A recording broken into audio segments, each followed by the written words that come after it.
Are you ready? We're streaming. Okay. And hopefully it works. Okay. Still in the green. The CPU is like way better now. It's like half the output. Yeah, we should be good. So go right ahead now. and treat it normal. What is up? Okay.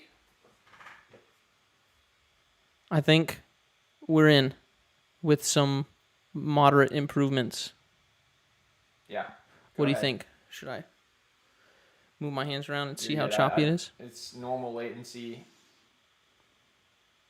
So we should be fine. Should be good. All right, sick. Let us know if you're in the chat. Can we get the chat pulled up here? Awesome.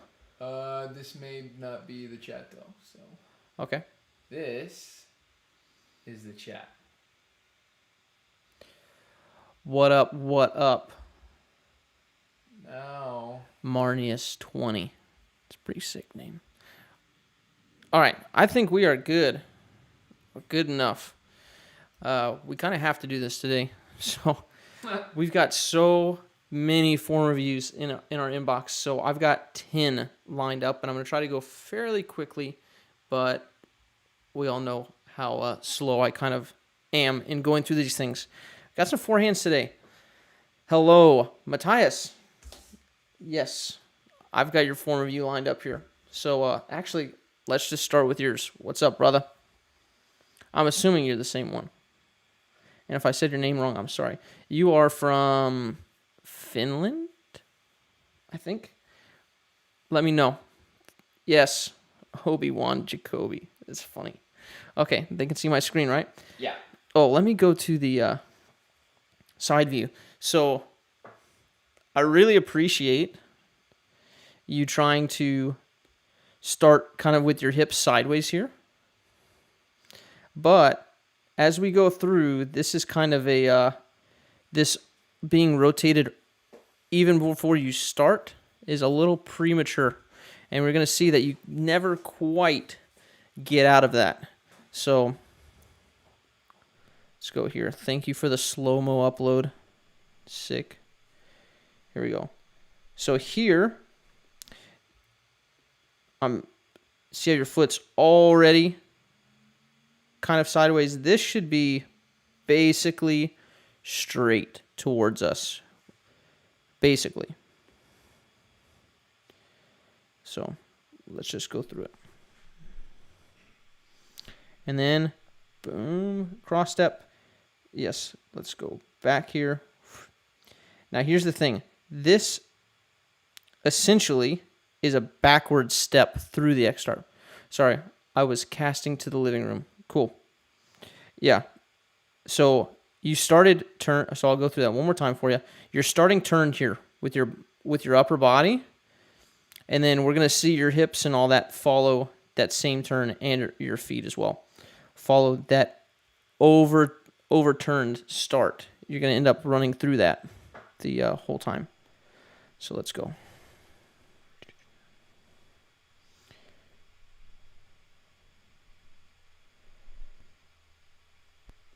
So see here, your hips are already making their way back. Your hips should not be that way. Instead, what we'd really like to see is that your hips are more facing us, more side on. I'll show you a comparison in it. I'll just do it now. Might as well just snag it, bro. Mikey's going crazy over here. He just got, the biggest box of mint Oreos you've ever seen. Let's pull up Paige. Oh, this was the blurry one. He doesn't want me to use this. Shoot. Mikey, I got to remember how not to do that.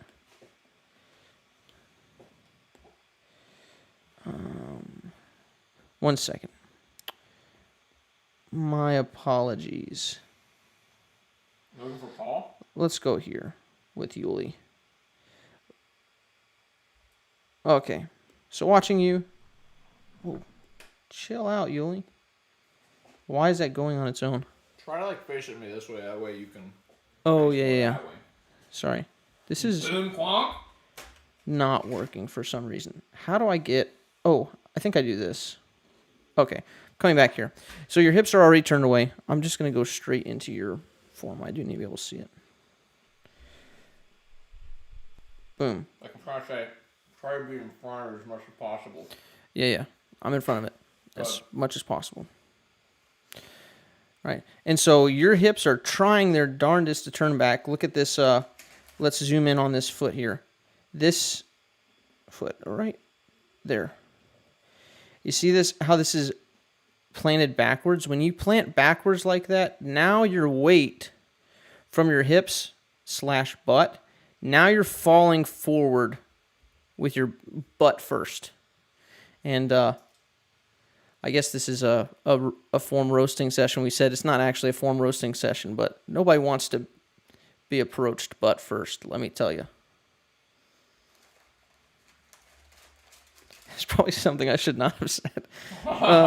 This is the danger of live streams, is Mikey can't stop me in editing and stuff like that when we're recording other videos. But anyways, so you end up going backwards. What should happen is you should be side on, and it should be your hip going that way, and your toes should be facing.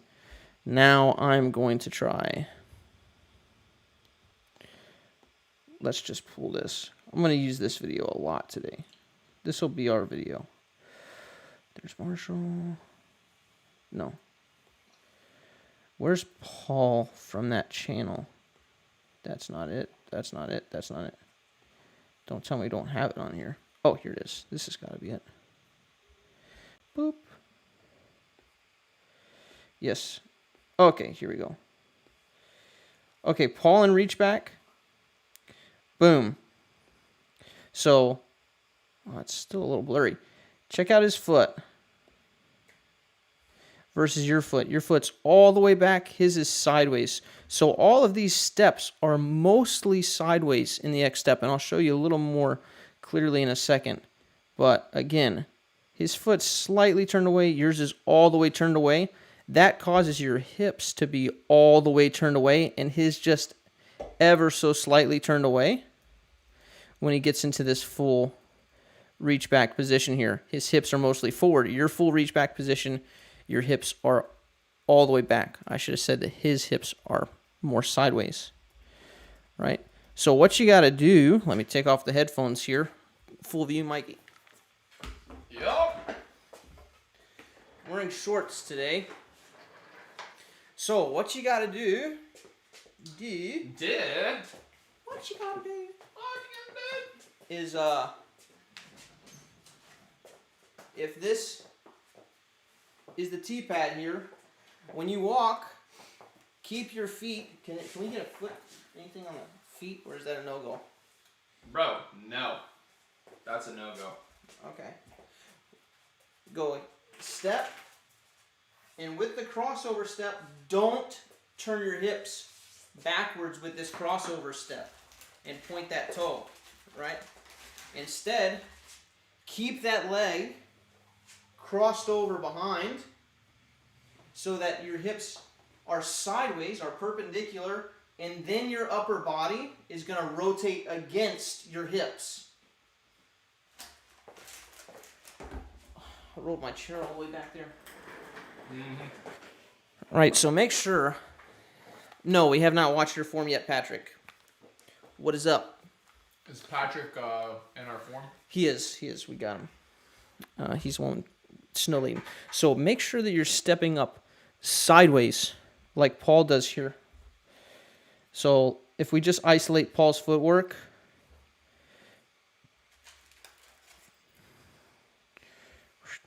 that would be sick to add like a foot cam. I'm going to do that. Yeah, foot cam. We got to do that in the future. Well, if we can. All right, here we go. Sideways. Zoop. Here. Sideways. And he's leading with the hip. Let me draw it like this. He's leading with the hip, not with the butt. The butt is actually backwards that way, and he's leaning over the disc. Right, and then he gets this next. Clear that. Sorry, I could not figure out how to do the page switching function for whoever asked last time. Boom. And now he comes in with the toe hitting first, but then the plant is basically sideways again, a little offset. So let's do this. Let's grab you again, and then remove Paul. Here we go. So that's the big thing, and you see here your toe is going to come up because you're falling backwards. We talked about that a lot on the last live stream. Yes, thank you, Lean with that, rock with it. Shiloh is pun man.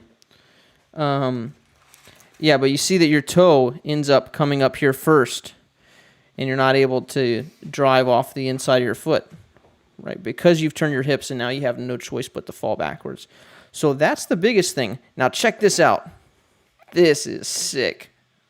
I know we said roasting, but nice power pocket, bro. Great power pocket. Like your arm, your upper body's like quite good. Quite good. Boom. And the left arm staying and trying to do the counterweight thing, right? That's far in the future, talking about the left arm. But you've got good, look at your shoulder flexibility. This is amazing, right? If you ended up counterweighting with your left arm, like your shoulders you'd almost clap your hands together back there. And that's like really good flexibility. So, and you're obviously a tall dude. So you're going to be able to mash, but you got to be able to get your hips involved. So that's the biggest thing for you.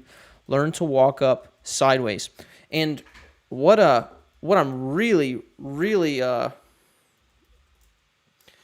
experimenting with in coaching this very thing is walking with just small steps, to where if this is your, X step, instead of going here and then like planting way out here and then Xing, right? Literally have your steps go here, here, here, and just super small, so that you make sure that you can get it, because you don't need a huge X step to start, right? If you're working on the footwork, go super small. If you try to get a bunch of energy into the walk up, it's going to be an issue. Let me show you that real quick.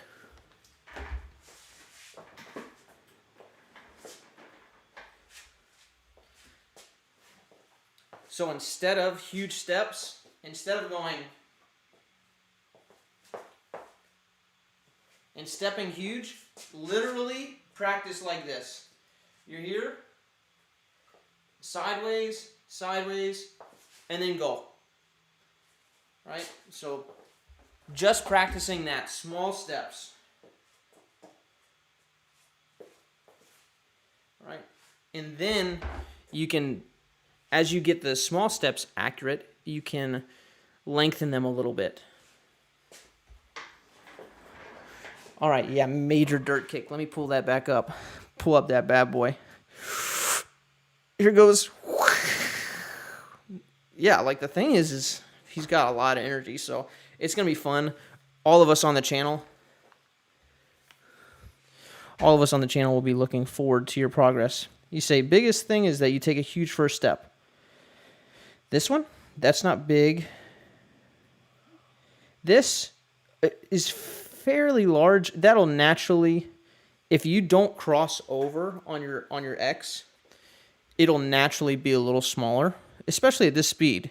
You're not like zooming into it. You're just going straight into the X. So I don't think you're going to end up taking a huge first step. This step here, again, one thing we could address is that, the disc is way past the line of the left foot, but that's because you're backwards with the hip. It allows you to go full extension way further this way, right? So that's one thing that someone might be like, oh, you didn't mention that. It's because it's, in my opinion, the feet are causing that. But I don't think you take any huge steps here.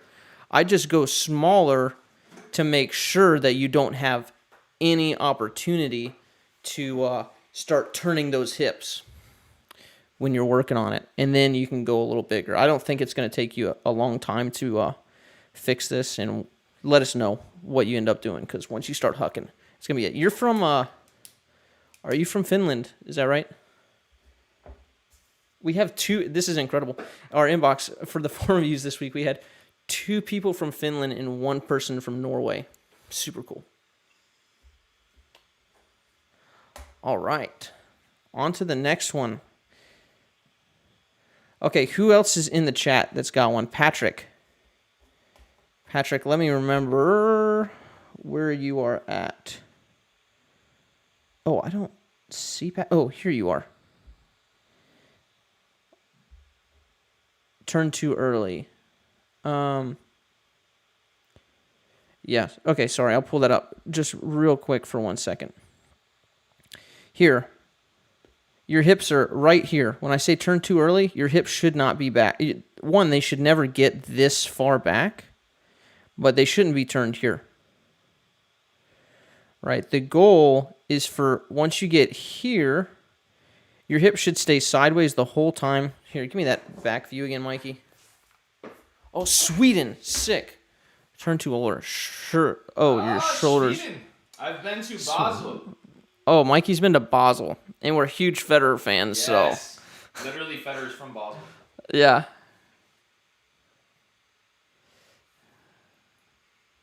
Your shoulders turned too early.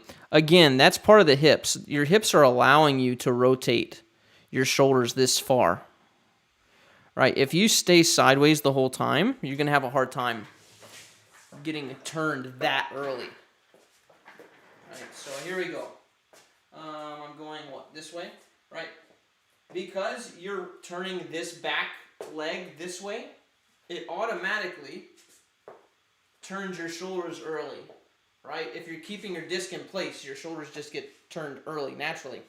Right? So if you go here and sideways, you're not turning the shoulders. It's going to stay here. And then when you get here, you can rotate the shoulders against the mostly forward hips. Sweden, sick. All right. I hope that answered your question. Gotta remember which ear this goes on. Okay, moving forward. Oh, what? I can't believe you done this. Cancel. All right. I hope that answered your question, Matthias. We can always come back to it if we need to. Patrick, is this you here? I believe it is. Dude, not a fan of playing in the snow. Now, this guy's definitely from Finland. Sorry, I'm going to go super slow-mo here. Tuk, tuk, tuk, tuk, tuk, tuk, tuk.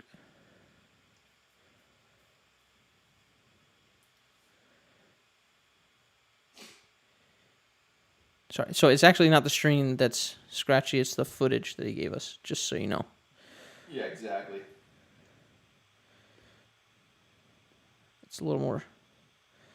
Okay. Let's see here. Okay, again, looking at the hips.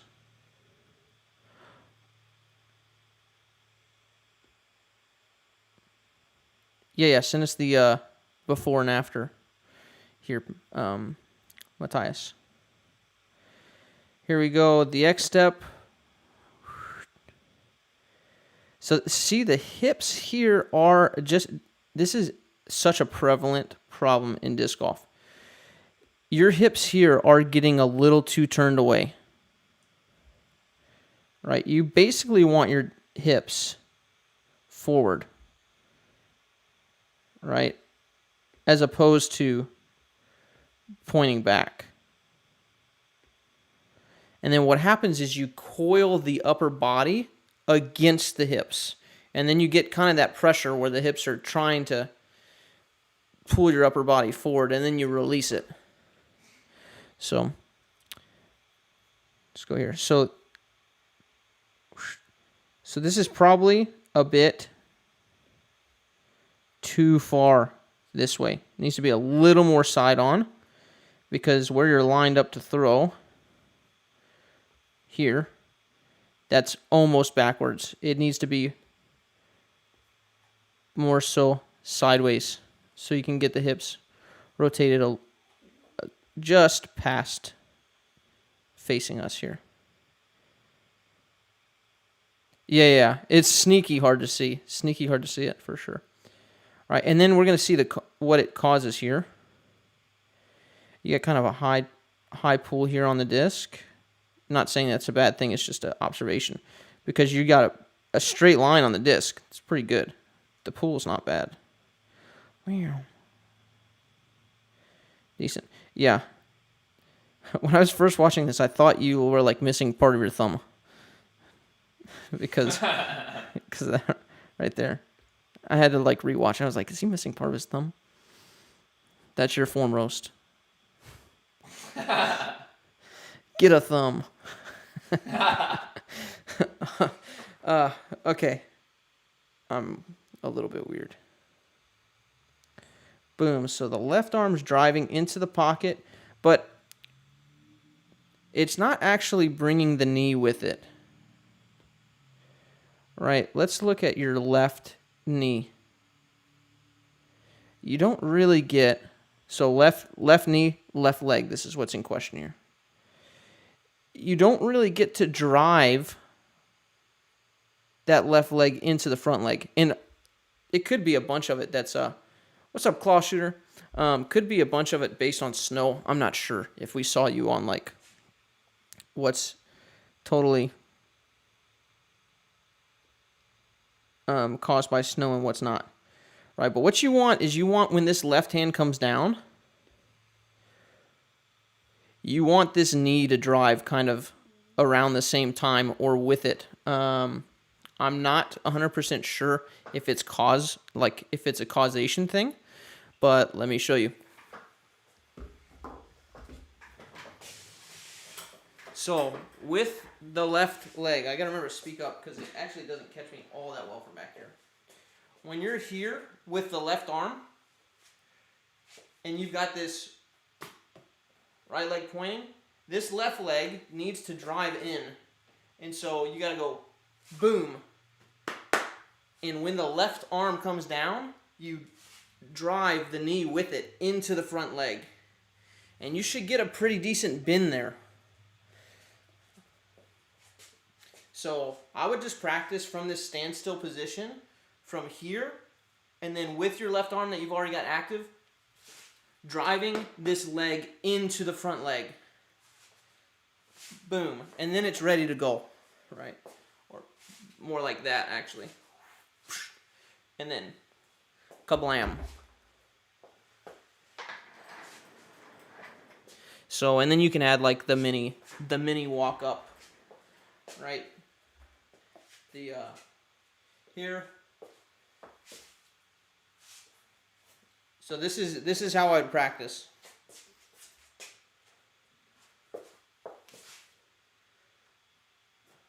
And then you see that it's loaded and your forward momentum is going to carry you up into that front leg. What are you, missing something? What's the deal? No, what? Okay. You look concerned or something like that. No, I'm chilling. I was like, oh shoot. Are we good? Are we good? I pressed this button again. You boom quam. Is it good? Okay. Give me a second. Is it blue? I just pushed this one. Yeah, you're good. Okay. Baseball training sock. Oh, it did do something. What did it do? Okay, I'm back. I have not seen the baseball training sock video. I don't know what that is. But does that make sense, Patrick? You've got to get that left hand driving and working in tandem with that left leg to drive forward and almost downward. It's hard to say because you got to bend the knee. So the knees ends up driving kind of down and forward into the front leg. Or that's what it feels like, I should say. So that's the big thing. And then what ends up happening is you see how your leg's straight here because you're not. Because you didn't really thrust it into it. Boom. And now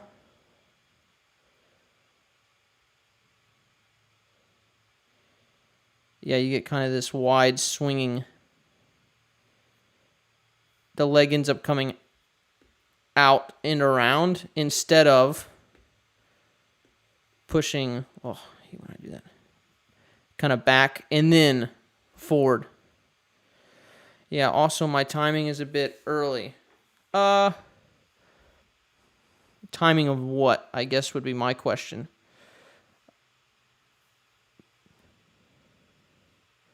Because this here looks fine to me, but you've got to have a leg drive. Again, if we pull Paul back up here, he's got a very similar wind up. Where is he? Where is he? Where is he? Hello? Paul? Paul? Where'd you go? What? Oh, how did I miss him? See here, this is the big difference. Is that Paul's leg, when his left hand comes down,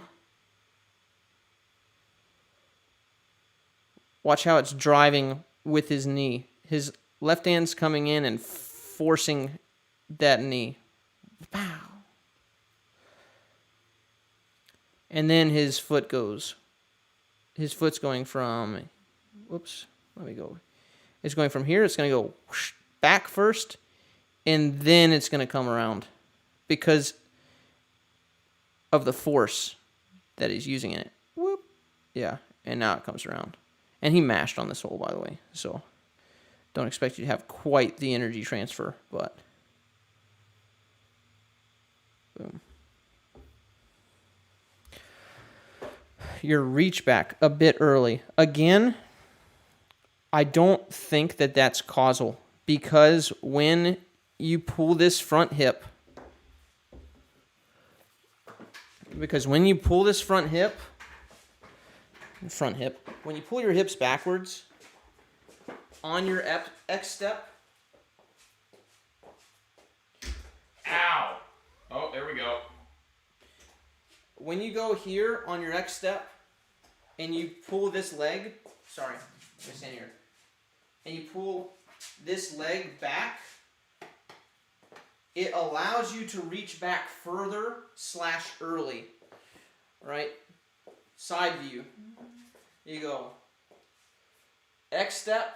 You see how it's turning your upper body early, your shoulders early, and it causes it to look like it's the reach back that's the issue because you're going here.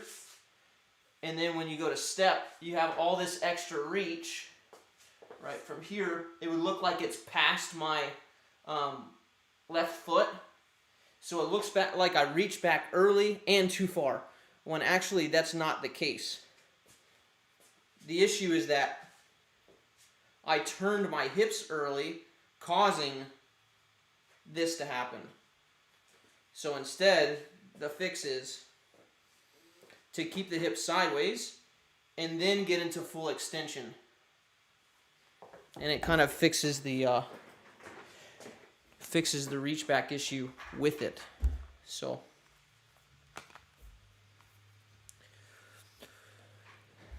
or that's what I would look at first, and the reach back issue might be solved altogether.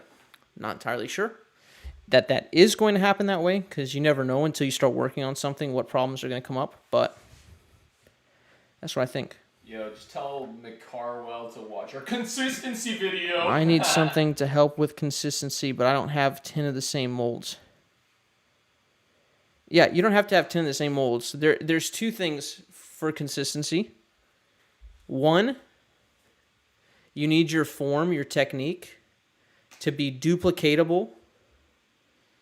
And so if you have a wonky form all over the place, then of course you're going to be inconsistent, right? That's why you have to find duplicatable form, hopefully the right form that's duplicatable.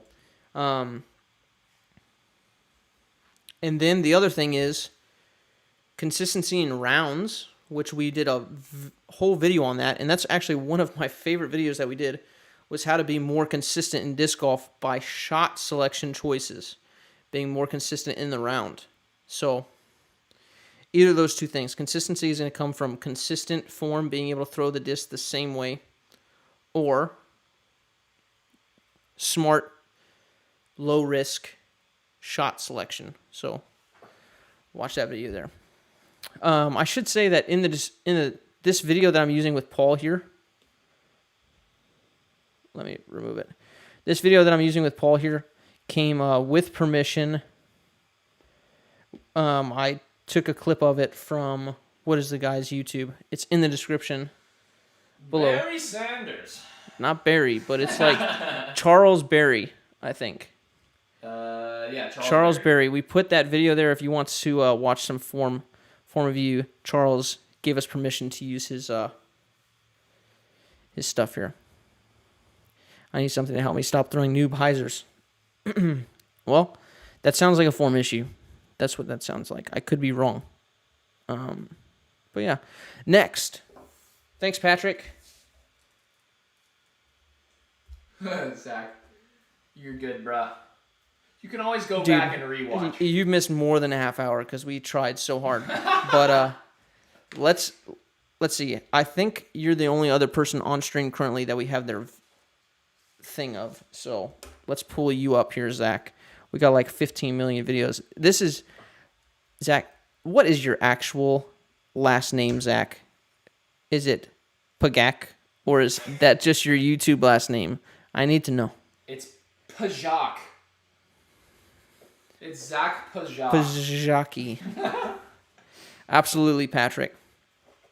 So for you guys that don't know, Zach P here he sent us a bunch of slow-mos of other pros. Very appreciative. Appreciative of what we got. So let's go into your stuff. I'm going to look at your backhands first, and then we're going to go to Pagic. Zach Pagic. Okay, and that's your last name. Cool. Oh, that's easy. Yes. I kind of like Pajak, though. Pajak. Pagic. He's got to get tired of saying that. Let's check it out. Oh, Drew, yes, we are.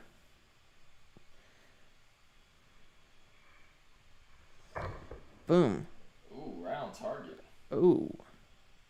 Oh. Oh, my. Let's see it in reverse. Sick. Okay. So check this out here. I'll be interested to see from the back view. And I did look at these bad boys.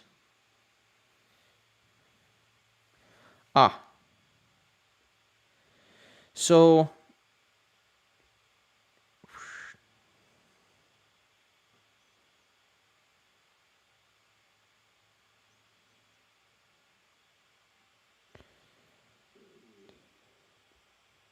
this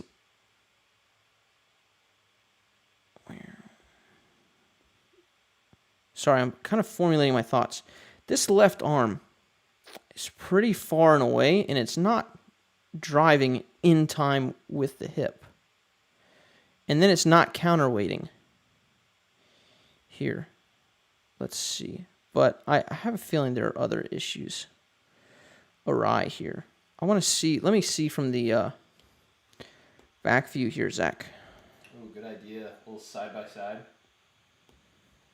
You may be able to time these together. Connect them. I might be able to. Since it's... Okay. Let's see. Okay. Yeah. This is what I thought we might see a little bit of. So this is a little bit behind you here. Let's see what happens with the pull through.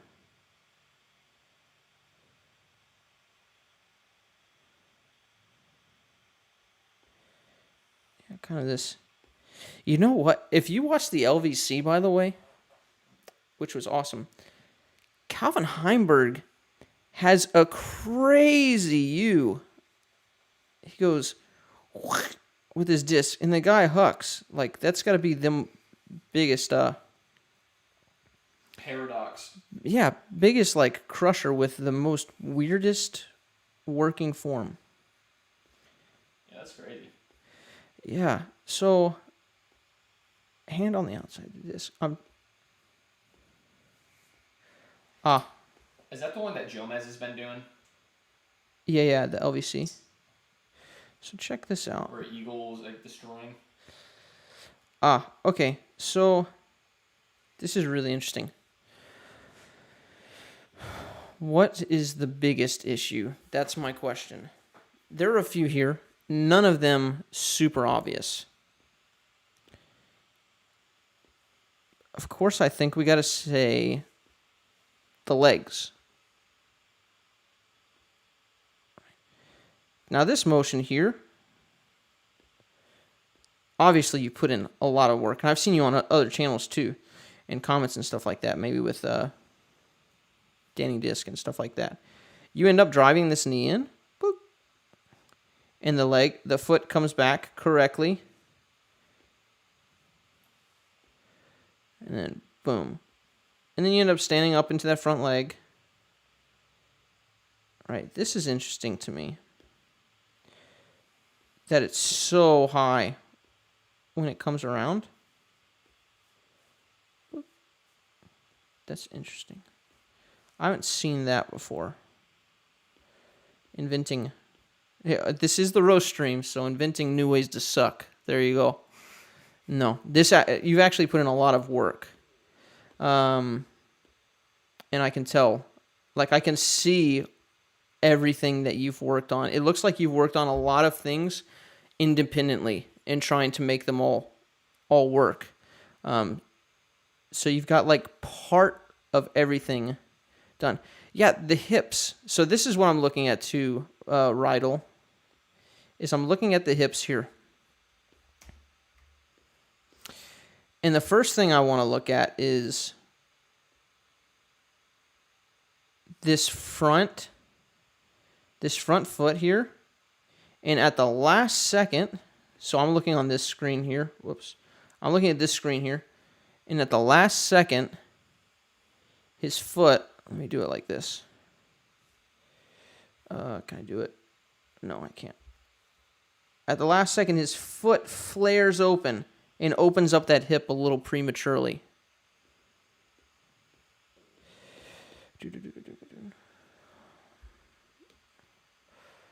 Move side by side. Where's my boy Paul? I say my boy.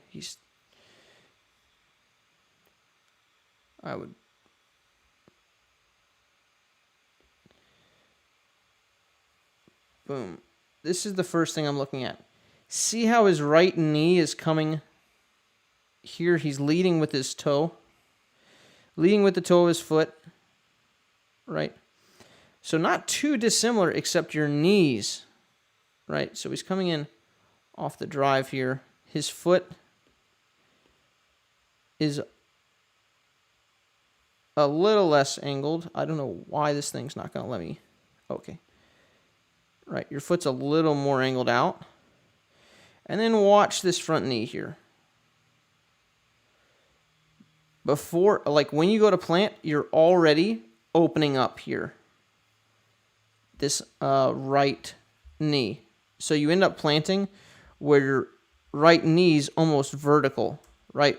Whereas Paul's planting, again, on a rip, but he's planting coming in this way. Right, so we can really push into that front knee and let that energy be slightly more balanced. But look at this. Here's the thing. The rotation of the front leg with Paul here. So just focus here. So here we go. Stepping into it here. That knee. And then watch. Slams that heel down to activate this. And now when he pushes into this,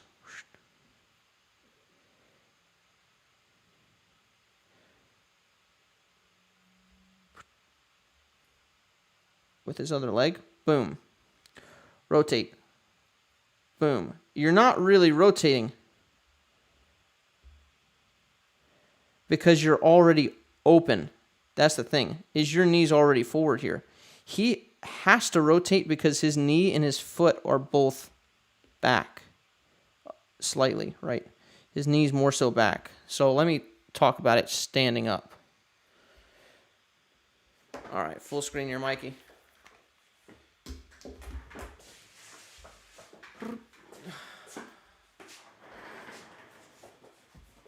So when you drive into this, your front leg on your last step. So I'm going to go in. Boom. This front leg needs to come in with the toe headed down first. But not so much that it's all the way here like we're walking backwards into it, but it's kind of leading with the toe, and the knee is pointed out, away from it. That way, when we smash this leg here into it, we can rotate all of our hips. So we're rotating the hips all the way. That's allowing us to rotate the hips all the way through, right? Here we go. Boom, here. Hips are forward. Yeah. Oh, this is something I didn't mention, but again, this seems to be a very common theme. Oh, come on. Come on. Oh, so annoying. Give me a line, bro. There we go. This is pointing backwards. So again, his is pointing more sideways, but your hips are turned too far away from the target. Oh, great. Hips are turned too far away the target because of this step here. His hips are barely turning from the target, just barely past perpendicular. And his foot's here. And so that's allowing him to rotate his hips. So let's just watch. Okay, that's an awful square. Let's just watch the hip rotation. Wow, it would be really great if I could just draw, guys. Here we go. Hip rotation. So the hips square on, and the upper body is rotated against that. And then he's going to drive with this right leg. Boom. Oh, sorry. He's going to drive with his left leg, and he's going to rotate the hips. Boom. So he gets a nice range of motion of his hips from facing us. They start facing us, and then they get forward. And they finish that way. Yours start facing back, and they finish not quite forward. Right, so you're losing that range of motion because you're overturned in your crossover step. Okay, I'm so glad it makes sense because that's what I'm here for, hopefully, to make some sense. Just have to quit if it doesn't. All right, so practice stepping up sideways.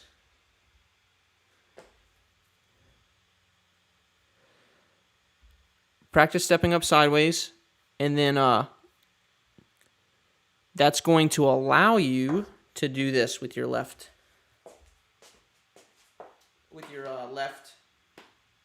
arm and knee. It's going to allow you to lead this way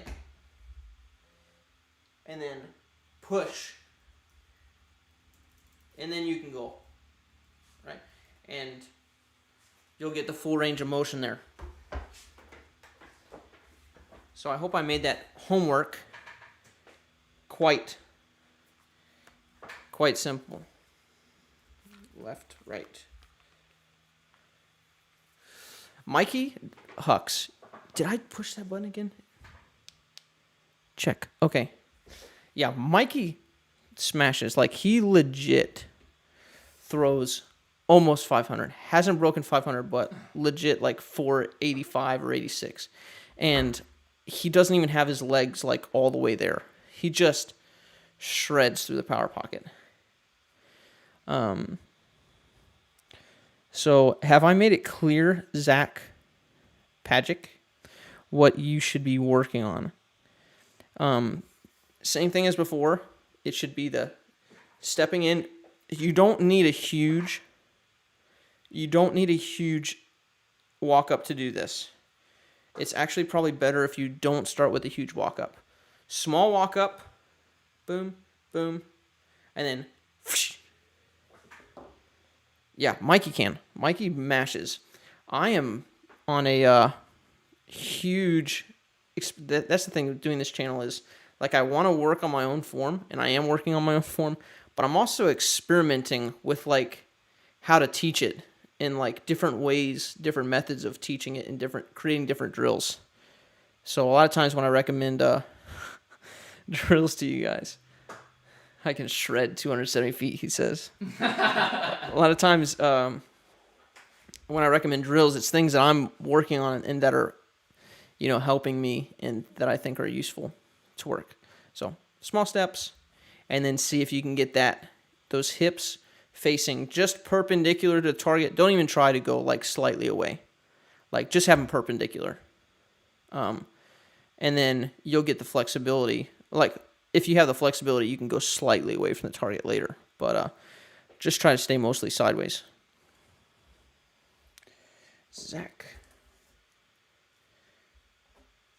Zach, thanks so much for being here, dude. We appreciate everything you've done for the channel so far. Sending us those forms and things like that. Not just your form, but the pro forms. There was somebody, Drew Douglas is who I needed to get next. Drew, I'm just going to tell you right now, brother, it was a hard time getting your video on here. For some reason, it kept telling us it was like 10 minutes long. So, let's see if I got it slow-mo.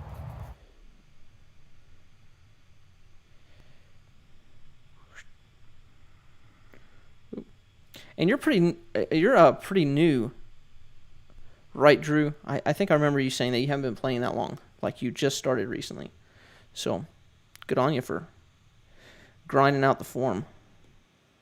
Okay, let's go. Oh, okay. Well, the video is kind of long, I guess. I don't know. Okay, let's go here. So first thing, I would slow down. I would slow down big time. And probably at the end of this, I'm going to say that you should work on standstills. Yeah, Zach, send me an email if you have any additional questions. Or you can put them here. Either way. Yeah, at the end of this, I'm going to say...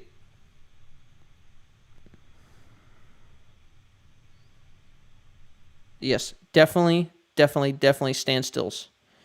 And I'm going to tell you why.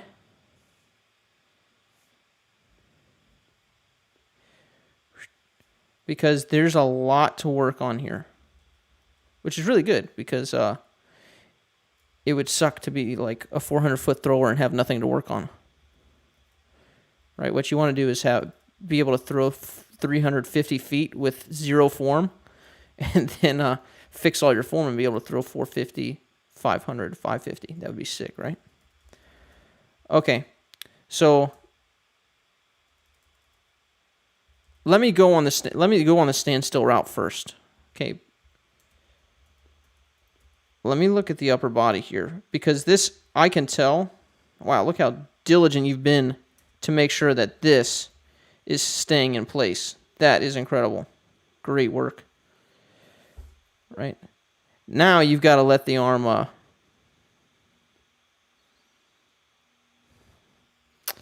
See, this is the hard thing, because if you were my student and we were coaching one-on-one, I would not have you do a walk-up at all.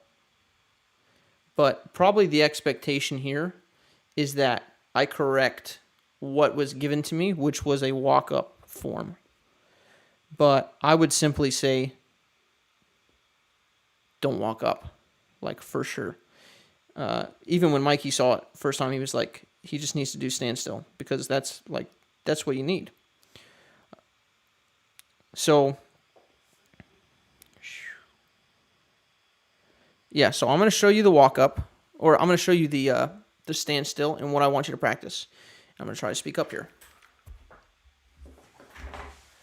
So, Drew, here's how I want you to practice. I want you to start with your feet staggered, so about a foot in front of the other one, a foot being your foot, maybe even further. Further is fine.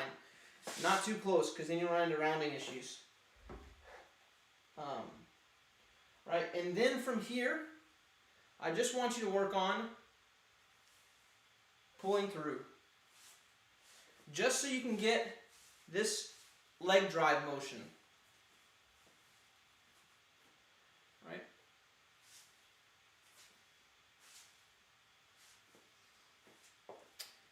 That's all I want you to work on, is just that stand still, leg staggered, and work on feeling from there.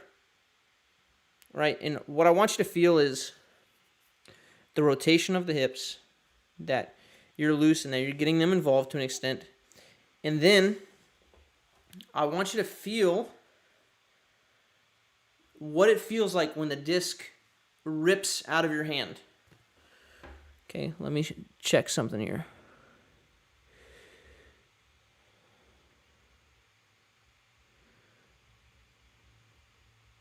Yeah, I don't think you're actively releasing the disc because of your hand being closed here, trying to close. So if you didn't know already, which I think you did, do not actively release the disc. You hold onto it and the disc rips out. But the first thing I want you to feel is this. I want you to feel what happens when the disc actually rips.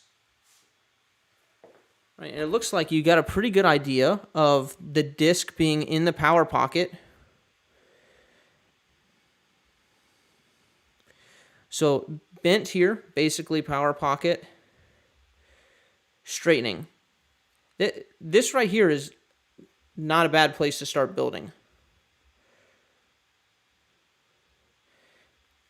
Yeah, right. I mean, I could get super in depth here, but I don't think it's beneficial for me to go into kind of the finer details of his throw.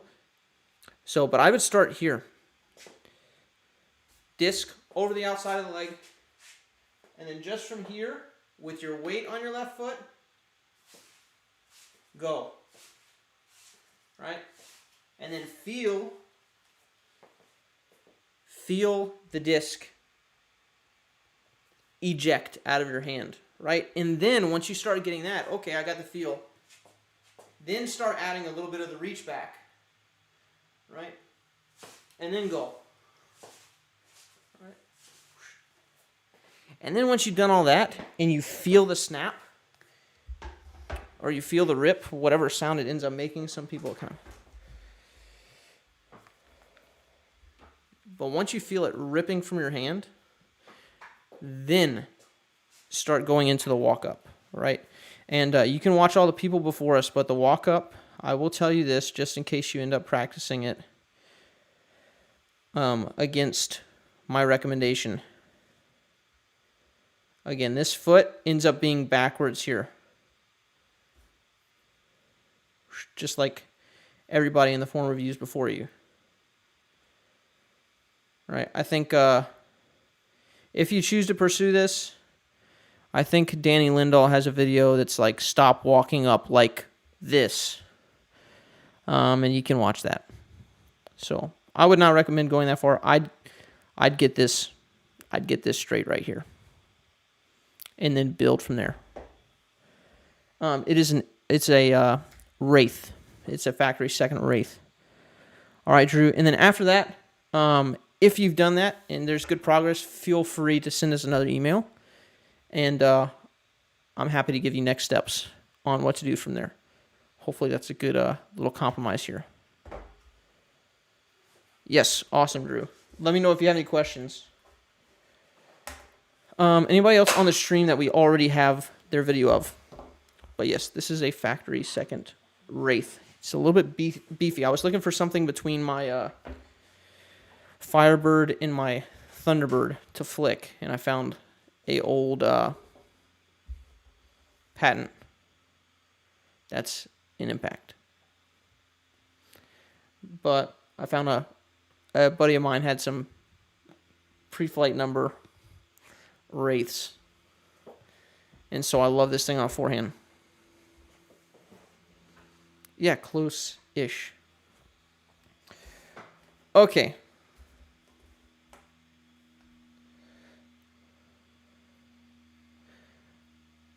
Eric. Yes, Eric, we have yours. Me, I'm here. Eric's a beast. Yes, I'm excited to review Eric's. Is factory second just as good as regular? Basically.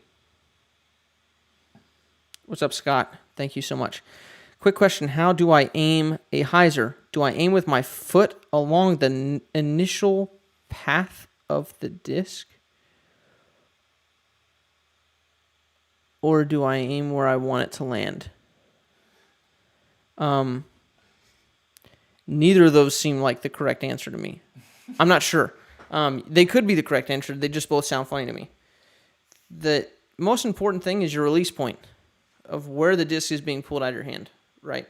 So based on your form, and you can do this with good form. You could do this. I had incredibly awful bad backhand form once upon a time, not too long ago. And I'm still improving it. But I could throw like 415 with bad form. But I could aim incredibly well. So aim doesn't have anything to do with form in and of itself, right? It's good form does not mean good aim. Bad form does not mean bad aim. Aim is just, can you put it where you want to put it, right? So I would build your aim based off of your release point. And then your release point is going to be determined of, okay, if the basket is, if I release it here on a hyzer with 300 feet of power, it's going to end over there, right? So if I don't want it to end over there, I just say, okay, well, I need to release it over here because I need it to finish here. So, I mean, where do I go on the tee pad to throw a hyzer? Left, right? Okay, the walk-up for most people on a hyzer would be standing on the right side of the tee pad, going towards the middle or the left of the tee pad. So let's see. Those are not slow-mos of hyzer. Is Paul throwing a hyzer here? Absolutely. It's yeah. He's throwing something high, but yeah. Look at his walk up here. It's high hyzer. So Hyzer. You start here. Wow, I suck. I'm the one getting roasted. So you start on this part of the tee pad. Oh shoot, I didn't even have them. Oh, okay, perfect. Okay, so Paul's throwing a hyzer here. He's going to start on this part of the tee pad, and he's going to come this way to throw a hyzer. Shoot. You see here, he ended on this part of the tee pad. Excuse my abundance of circles. SpaghettiOs. All right. So that's it. And then if people want to throw like flat, they'll go from usually like this side of the tee pad, and they'll go kind of from the back right more so to the middle. And then if you want to throw Annie, you'll go from like the middle. Oh, well, we got people who throw Annie, right? I think Drew here is throwing like a roller or an Annie. Let's see where he goes. He still starts right and goes left. Yeah, he's starting right. I think this is a big old high boy. You know what? I'm a dirty liar because look at where he's going, and he's definitely releasing this on Annie. You know what? Don't listen to me. I'm full of garbage. Look at that. He definitely walked this way.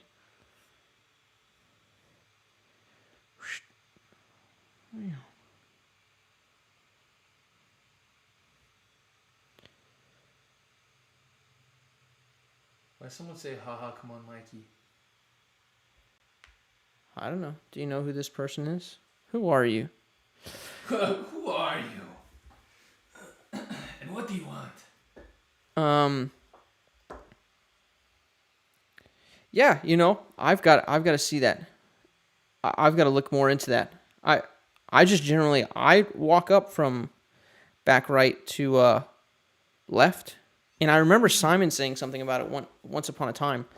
But I know that they control. I know that you control angle more with your body, but there is something to the walk up, and I'm gonna have to look into that for you because I thought I knew, and then I just watched Drew, and it told me everything I knew was a lie. So.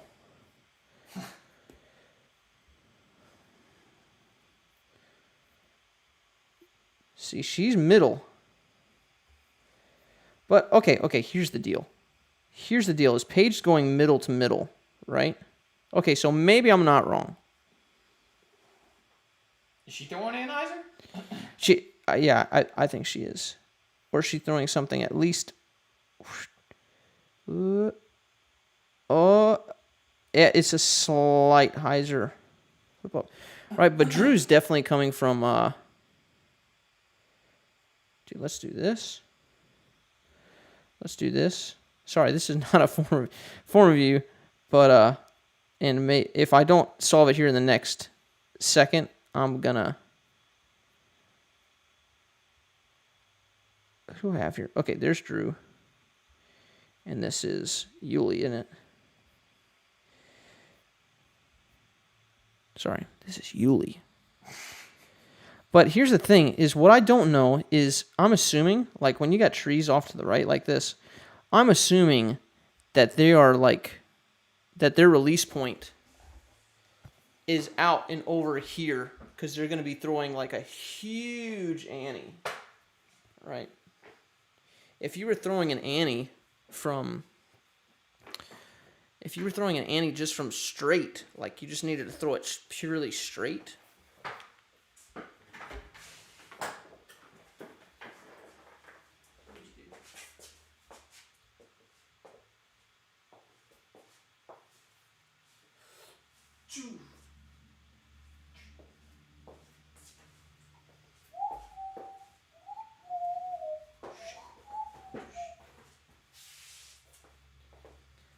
I have no clue, but someone said, I think Physics of Flight talks a little bit on the walk-up direction in the first episode. I'm going to watch that. Thanks for posting that. I don't like to talk about things that I'm really not sure about, and that I'm not sure about. That's one of those things that I just kind of do. I kind of address each walk-up based upon where I need to release it on that T-pad. And then I do it from there, so I don't know. I don't know. I just know, like, if I'm looking at a T-pad and the shot that I want to throw, how I do it. Sorry, that was a bit of a waste, wasn't it?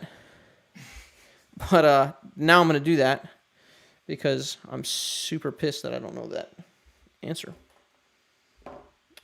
Thank you. Okay, who was I supposed to be looking at next? Eric. And Eric is here.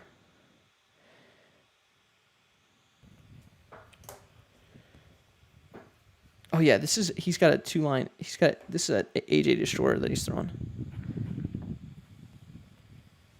Oh no, not that one. That was his what was it?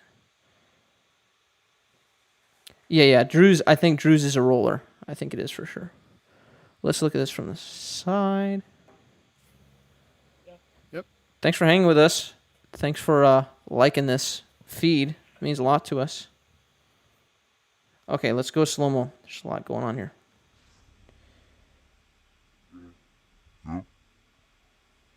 Oh, where'd you go? Just a little further. Okay, here we go.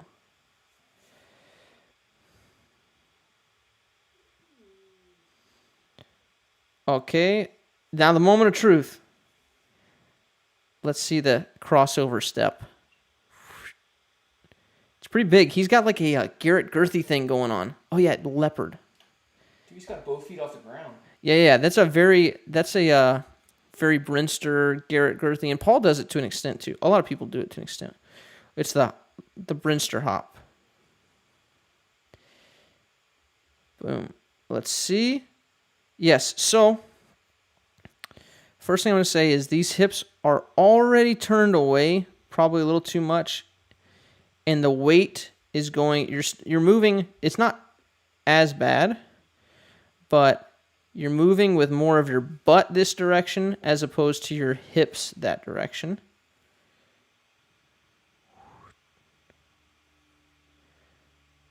Yeah, and you can see here, because what happens is you end up, dude, if I were an artist, let's see. If there was like a little chair here, boop. Oh, no, it doesn't work. But it's almost like you're trying to sit backwards into this leg right here. Boom. And your weight's falling back into it. So, just like everybody else, we've got to, we didn't look. Okay, sorry. I just remembered something. We got to look at Zach's forehand. Hips don't lie. Yeah, again, this is sneaky. This is sneaky to look at, and to see. Boom. But yeah, you should look at Garrett Gerthy, because you've got this big hop, and then look at this pendulum motion where you're kind of wanting to come under. You're kind of wanting to swing. This is just a side note. But Garrett Gerthy has this very pendulum motion. Yeah, and again, one of the giveaways that those hips are back is that you're getting such a huge extension backwards with the disc. Right? This thing is like way off the line of the left foot, and it's okay for the disc to be, like if this is the line of the left foot here, for the disc to be like here. Just cool. But most guys don't have long enough arms and aren't flexible enough to get the disc all the way back here without turning those hips away from the target. Right, so that's kind of the telltale sign there of you end up being extended too far backwards. And another thing that ends up happening is your body lean ends up being this way. Right, so your chest ends up collapsing down this way. Right, but if we bring Paul in, where's my boy Paul? I'm going to just keep calling him my boy till it happens. Let's go back here. Whoop. He's more bent. His shoulders are rotated against, but look at how his body's more bent. He's like facing us, right? Here's kind of his weight, and his body's bent towards us, not back like yours is. Right, and again, that all happens starting with this crossover step and the hips being, boom, turning away. So just for good measure to beat that dead horse,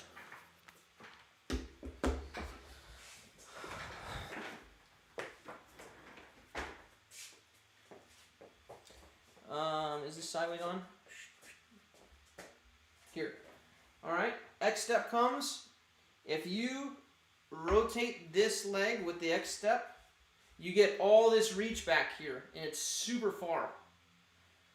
Right, but now you're leaning this way, as opposed to the up step coming behind and the foot staying flat, and then leaning this way where you're over here. And now the shoulders are rotated against the hips, not with the hips. Against the hips, with the hips. All right, so it's here, and then the pull.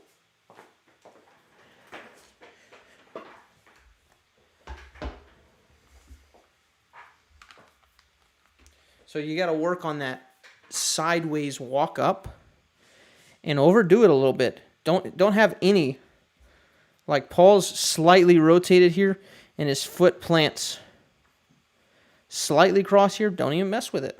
Don't even mess with it to start. Just have your foot totally straight. Boom. Looks like Paul has his elbow 90 degrees after his pump forward. Is this crucial? His pump forward. Paul, so here, I think Paul is, Here you're saying, boom. I think it's because his arm's going to go back into the 90 degrees. But here's the thing, is he's creating space away from his cavity. This is a side. I'm answering a comment, by the way. This is a total sidetrack here. It's because he's creating space here for the disc to come back into. But if you look, again, the important thing is on his last crossover, disc there. All right, boom, extension. And since his arm was just 90 degrees, it's going to go back into the 90 degrees.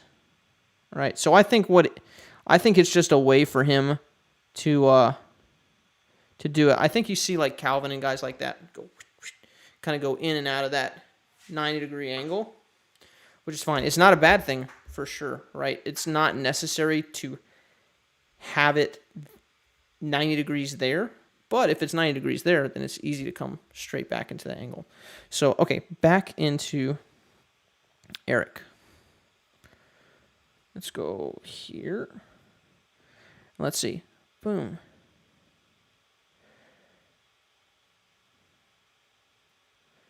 So this disc, I really need some footage of Garrett Gurthie. Yeah, and here's kind of the balance in the end issue here, right? You end up coming over this front foot and falling forward. Bye, Paul.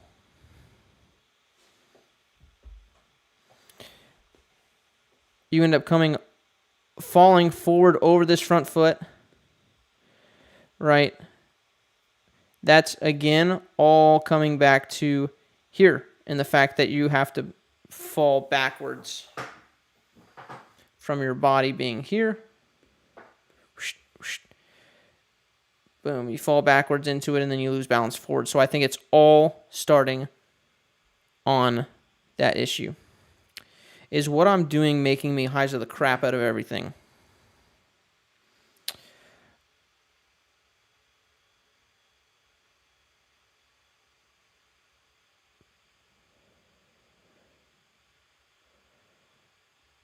I think what's making you hyzer it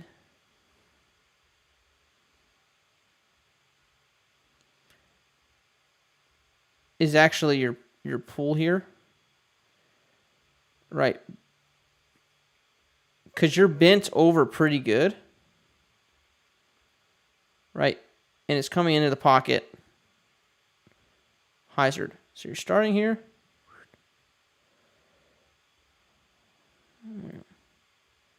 Ultimately, it's the fact that you're over it so much. Disc here. Here comes the bend for the extension.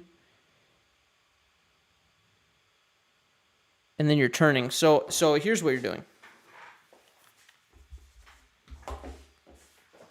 Full view here, Mikey. Yep. So here's what you're doing is you're going turn and you're bent to get the full extension, and then you're coming here. And now you're bent over it. And when you pull in here bent over, this is how you get a hyzer, adjusting the hip angle, right? So since you're pulling here, you're going to get that angle, right? If you ended up being straighter, more up and down, yeah, you need to be less bent, right? And part of that is, again, because you're back here with this rotation, right? So you're bent here, and then you're just swinging forward in a very natural pendulum type motion, right? And you're just pulling the disc with it. So yeah, you got to stay a little less over the disc. So if you were here, you do the same thing. Even if you had this back foot wrong and you reach over here and you stayed more upright, you'd still be able to pull, but you'd have a flatter motion. Right? So that's all hip angles. Or I mean like how much you're bending at the hip. So if you try leaning back, then you'll see that you'll be throwing on anhyzer. Like, it'll just necessitate that. Should you have your head over your toes? Yes and no. Right? Here's the head over the toes. This is incorrect.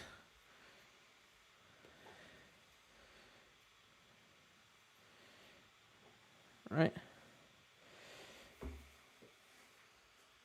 Bring back my boy Paul.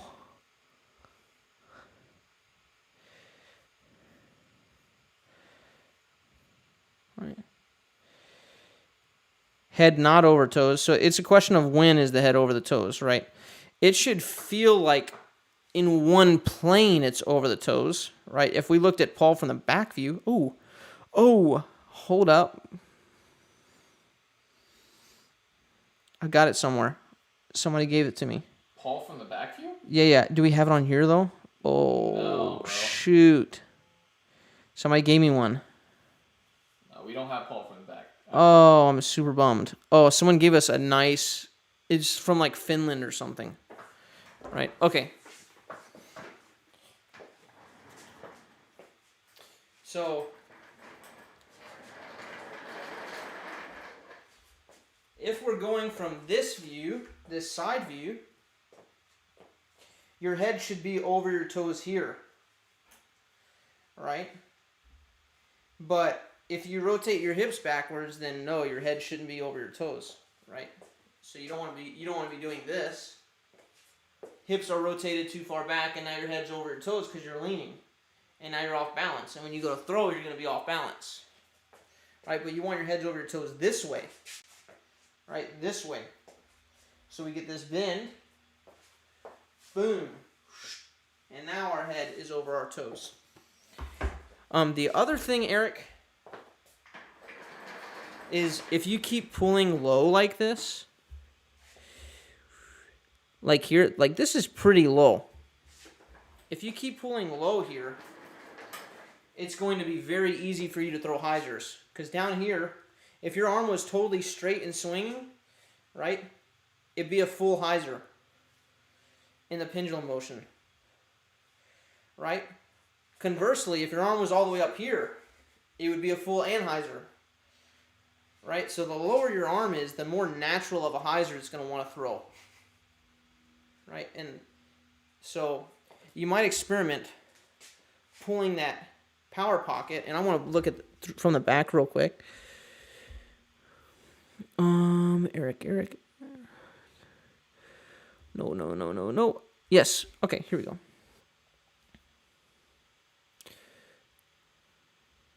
Hello? Okay, there we go.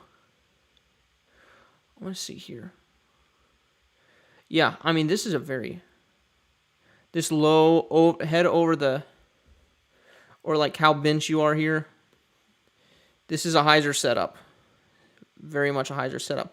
Especially with how low you're pulling it.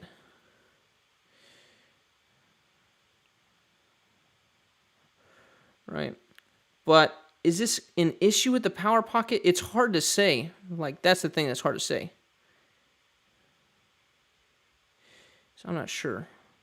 I'm not so ready to say it's an issue with the power pocket. But your natural angle might be... Yeah, it definitely deals with the follow-through. The follow-through, I think he's got a natural follow-through here, though, right? See how his arm kind of wants to come up? Well, he's got natural until this point, when his legs destroy everything, right? But if you want a hyzer pull, you can go from here up. And this would be very, very much a hyzer, right? If you follow this line. Low pull, high finish. High pull, low finish is an Annie. And I know that Paul, when he talks about throwing super flat, he actually does talk about his follow-through. He gets low with everything, and he goes here, and he pulls everything in, and he even collapses his front leg a little bit, and he goes, and he does a, Ken Climo finish more to the side. So So yeah, you got to follow through on the. Yeah, for sure. Your follow through matches basically that same pull line. That angle of the disc is going to set kind of your follow through and your all that good stuff. So I got to stop clicking that button.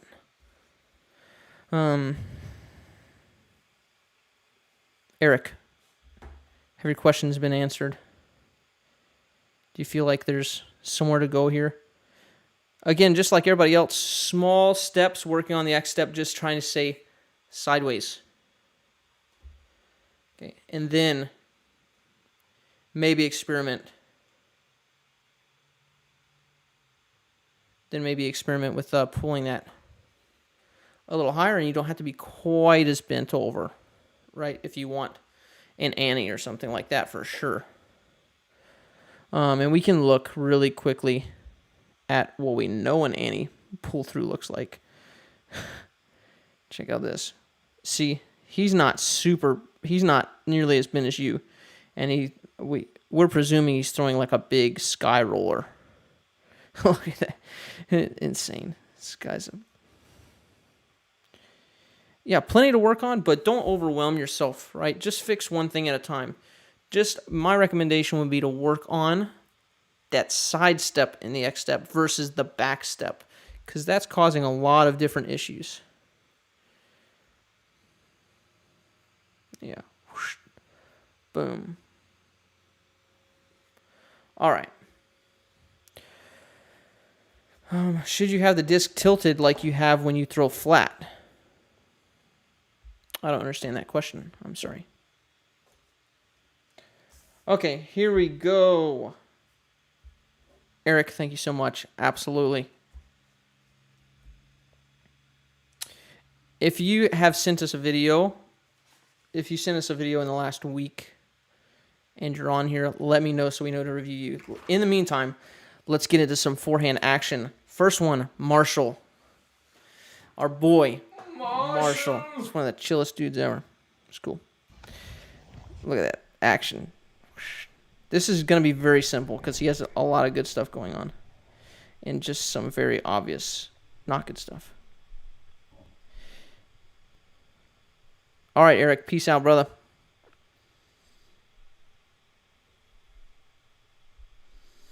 Okay. Oh, that's a long video. Whoop. Okay, Marshall. Marshall has a very Scott Stokely walk-up. And this is one of the issues that I have with Scott Stokely. I don't know that I'm allowed to say that, but I'm going to say it. Because he talks about the walk-up being straight. He goes, it's literally left, right, left, throw. Right? Boom. Right? And if you listen to his advice, you might end up with something like this. And the guy throws stupid far, right? I know he's like a previous Guinness World Record holder on a forehand and backhand and all that stuff. I just don't like the way he explains this specific thing. But he's definitely one of the best disc golf teachers out there.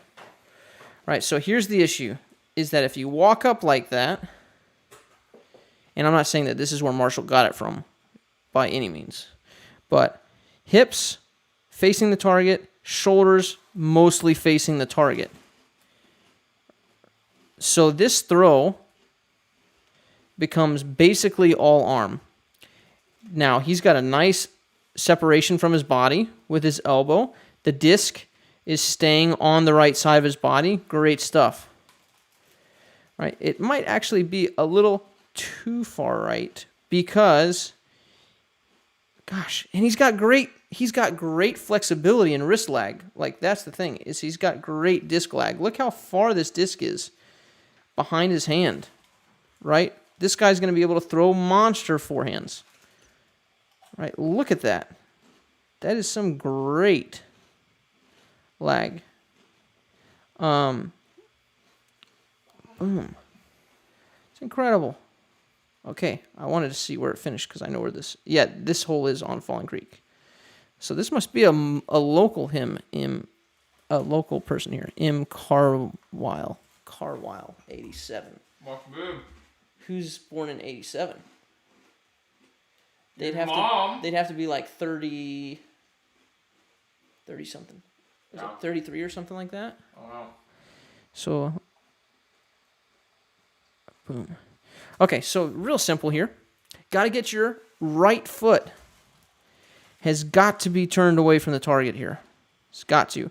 I don't mind this left foot being straight, but this right foot has absolutely got to be turned away. Let's find an eagle.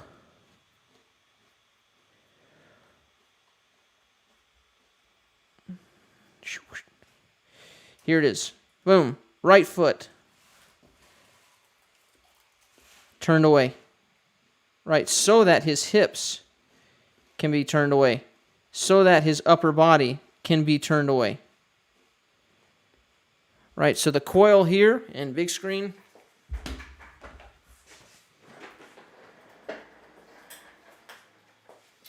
So the coil here is right foot.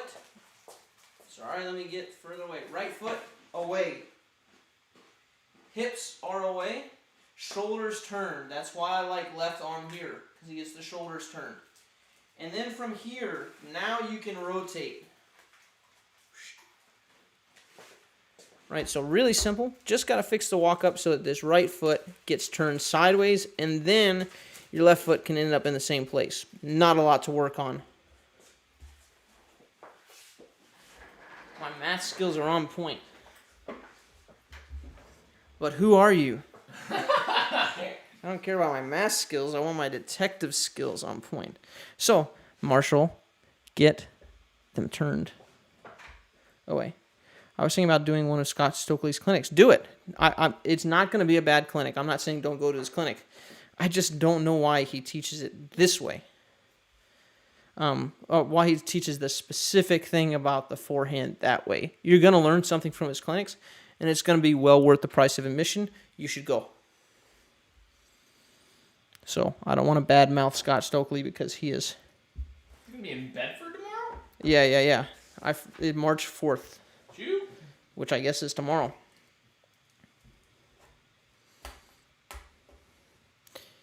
Glad to see the master at work live. Ross, what is up? Ross has been doing great things on his form. We did one of his form reviews early on. Okay, it's forehand time, so we're going to go back to Zach here. Wait a second. Yeah. Let me find it. This is it. Back to Zach on the forehand. Zach Pagic. Rhymes with magic. Okay.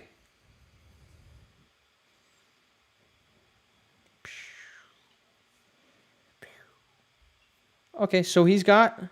Let's look at the feet. This is turned away. Maybe a little bit open. Oh, something just changed in my ears. Did you do something? Oh, okay. Maybe it was just a little blip. Right. We could be picky and say that it's not quite, the hips aren't all the way perpendicular. I don't think that's going to be a main issue here. Stepping forward, I like the open step.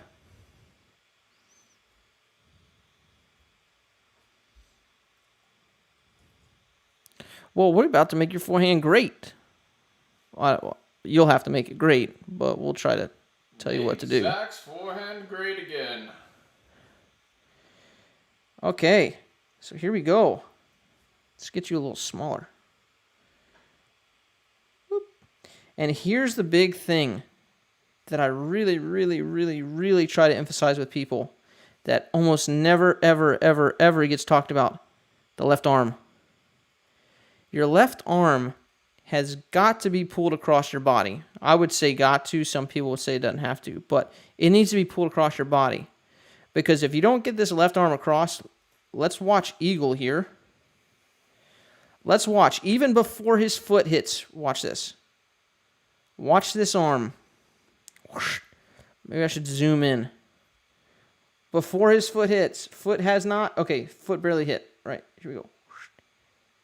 The left arm is going and starting rotation.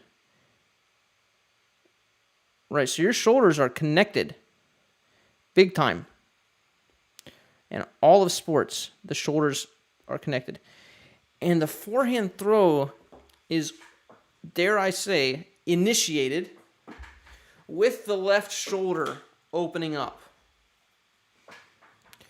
Right? And if you don't have that rotational force there, I almost want to see how far to the right side of your body this is. Okay, almost the same. Right? So, with the forehand, this left arm opens up, and then this disc is going to lag behind the left arm, right? And if you don't open up with the left arm, you have to kind of push the disc forward on your own, right? And it becomes a pushing motion as opposed to a pulling motion, letting this arm hang back, right? And letting it be loose. If you want a really good example of this, watch Roger Federer Forehand Lag. Right, that's a tennis player thing, but that's exactly what happens in disc golf too. Is Eagle's disc is gonna lag behind. Watch how he puts his shoulder starts moving, left arm starts going, and then watch, boom, everything else is going, and his disc gets stuck right here for a second because he's pulling everything else forward. Right, your disc. We're gonna go here. Right, your chest is already slightly open. Right, he's closed his off so that his angle is either flat or maybe even a little bit this way. Right, and then he starts his rotation by the pulling of the left arm.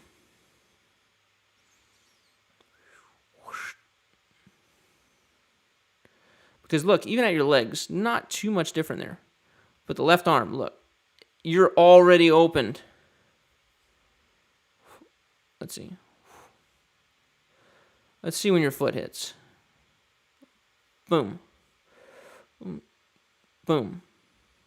Okay? So he's closed here. And then he's going to start pulling the shoulders forward.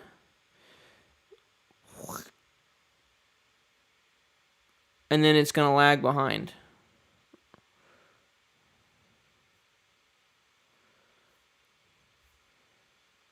So the biggest thing I would work on for you is that your forehand form is not that bad, but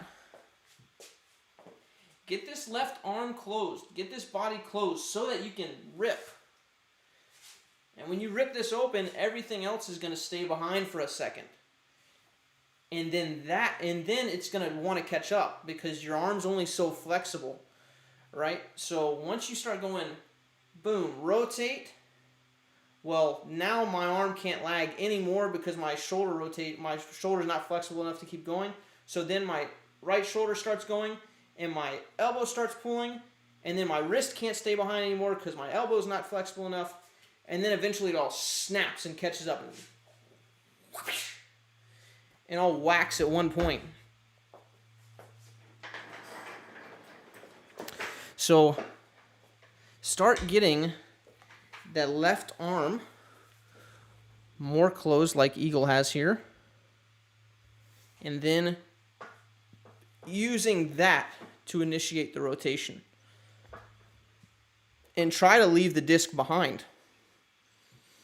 And then it becomes much more of a pulling motion. I had a student this week, and the thing that got him like his aha moment was that the hand is going to stay in front of the disc for as long as possible, right?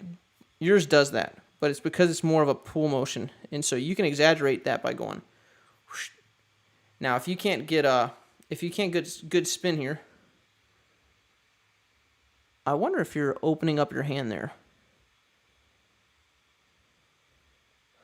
It looks like you're. Did you watch our forehand video, Zach?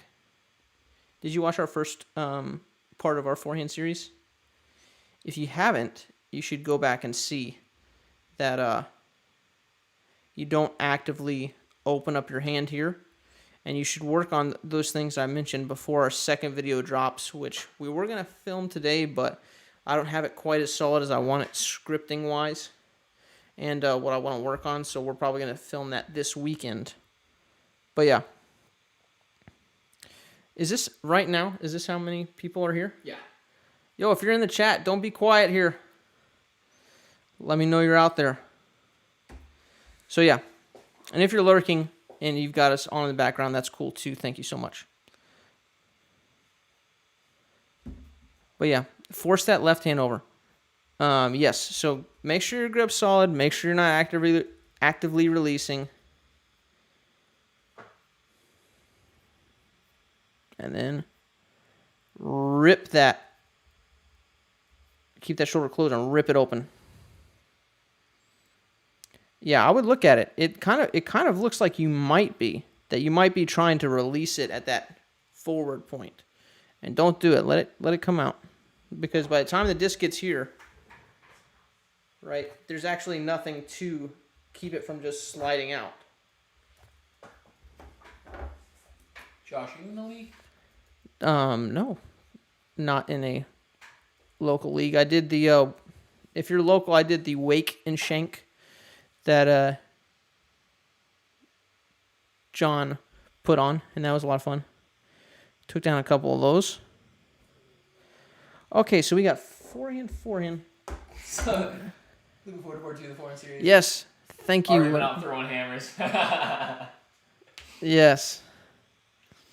Yeah, I'm going to talk to, I have to confess to you guys that I lied a little bit in that first video. I can't tell you what it is, but it was an intentional lie. That's a sneak peek. Dan, where's Dan? Here's Dan. Continuing with the forehands. No, I don't even know what Skip Ace Fantasy League is. Here's a buddy I went to college with. Just like the second friend I had in college.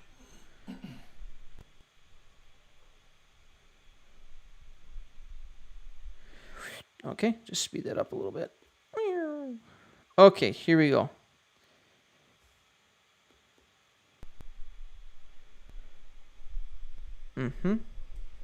Very athletic. What disc is that? Run up. I would have to look at it a little more. Like an 80s, but it was weird. Ooh.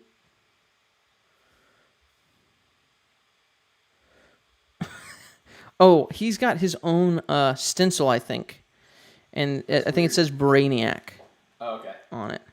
But he dyes his own discs. He was here earlier. He'll be back, I presume. Okay. So, a few things I notice. There's a little bit of collapsing into the front leg, right? The leg ends up being bent. That's something that some people would definitely want me to mention. Not that I'm living for your acceptance, but I'll mention it for you anyways.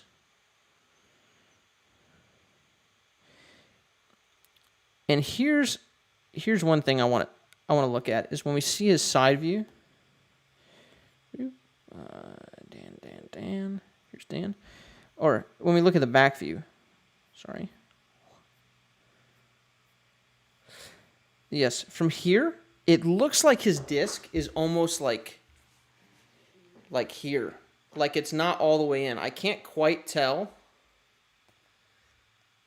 because of where it's at, but it doesn't look like he's got his disc all the way in the web, right? So Dan, first thing I'm going to say, dude, is check the grip portion. Watch our last video. Check the grip portion of the forehand series. Make sure that thing is solid in the web. And the other thing is right here. It looks like his fingers are kind of like, doesn't it look like they're kind of like crossed or something? Like, how does that happen? It looks like his outside two fingers are, okay, so let's see. Ring finger here, pinky here. Okay, it looks like his outside two fingers are like this. I gotta find the camera here. Right? And that the outside two fingers are a little high. Right, so I definitely think got to address the grip. So watch the last video and address the grip if you have not done so already. See, that just looks like it's over to me. Like it's like here. Instead of, it looks like here. Instead of like really like tucked in there to get that like a nice level flight. So, yeah, see, when I'm back there, my nose angle isn't up like that. And when I'm here, yeah, this seems very wobbly to me. It's got to be a grip issue. Like that disc has got to be too far up. I can't tell for sure, but it looks like it's too far up instead of being in there. That's the first thing. For sure. And just the amount of wobble, like the action that he's getting doesn't look like it should have that much wobble. Okay, let's go here, remove. Use the pencil, Josh. Okay. Now the other thing for big distance, his footwork looks pretty good to me.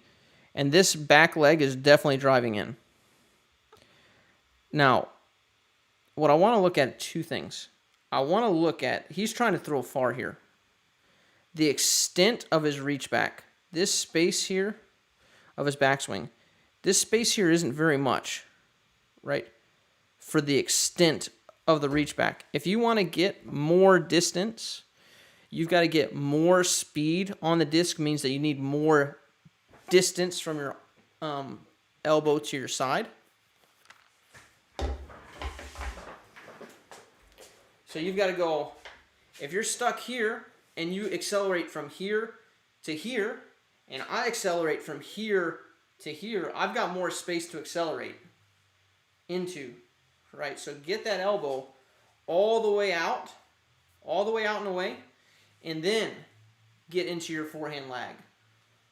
Get into that disc lag that you're getting, because look, the disc is going to lag behind his wrist here and behind his elbow, right? So the disc is the last thing on the chain here. Disc, wrist, elbow. Good.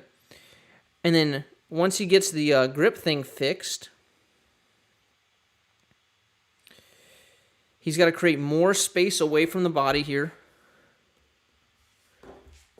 to let that disc drop down into, right? So here, and then coming into it. And when you have more space to accelerate into, you can simply throw the disc faster because you had longer to accelerate. Not too long, but long enough. So that's the first thing. Second thing is here. Watch this front shoulder collapse, and his front shoulder ends up going, let me just go forward. His front shoulder ends up pinching back this way while his back shoulder is trying to rotate. So his front shoulder is actually slowing him down. Slowing him down, right? So he's got to loosen up that front shoulder. Let the shoulder come across on its own, and you get this nice big open chest. Big open chest into it. Let that thing rotate. Don't fight your own body here. Let's see, eagle. Here. Boom. See, his left shoulder is getting out of the way, and his chest is opening up towards the target. See, you're kind of fighting it. And then you're starting to get scrunched. Right? This right shoulder here is trying to pull in. This leg's not straightening out, so it's trying to scrunch towards this leg, and you got all these things fighting each other instead of just letting everything move out of the way and rotate. Right? Right? And then eagle lets his leg straighten out because this leg's coming forward, and so he's not going to let that leg get in the way.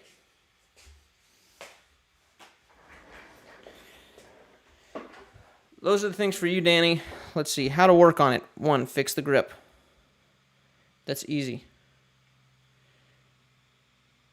2, just work on just rotating right from here. You can work very simply Just making sure that this left shoulder is pulling it out of the way. Yeah, the shoulder, what happens is the left shoulder pulls the right shoulder because your shoulders want to stay in one line, right? So shoulder pulls, and then everything else is kind of lagging behind, and then there's no more flexibility, and so eventually the rubber band is, fully extended. The rubber band, let's say between your shoulder and your other shoulder, they can only go back and rotate so far. So then they want to pull together, right? And the elbow to the shoulder can only be so far separated. And so you end up stretching these things back and extending this rubber band until it can't hold anymore. And then you release all the resistance and it goes and snaps. So, and that's disc golf, my friends. Creating good resistance and then releasing it. Yep, and then let that, again, with the left leg, let this right leg, when you push off of it, let the leg naturally rotate and stand up into that left leg, letting this leg come around, right? Because you're pushing off of the ground this way, so that leg should be wanting to come forward, right? Boom. Yeah. You're pushing off with a toe. So stand up. Be light enough on your front foot that it rotates over.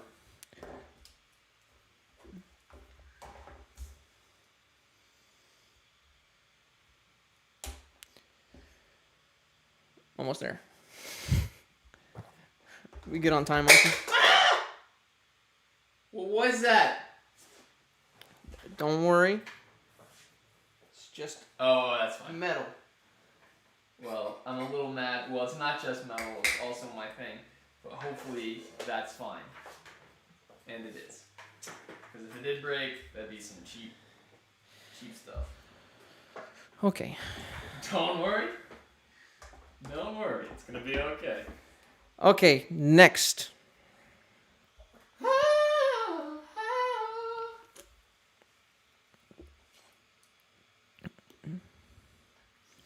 I start rolling my wrist with increased power. What should the feeling be like when throwing at full power while still keeping your palm pointing up? So, flex decks. At the end of our last video, I talked about that fairly in depth.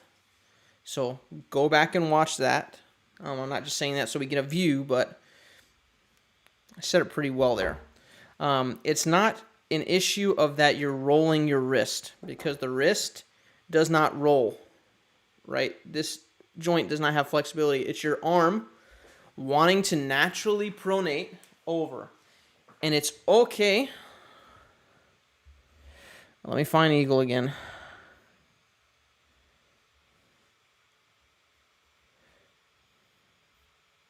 Oh my gosh. Are you serious?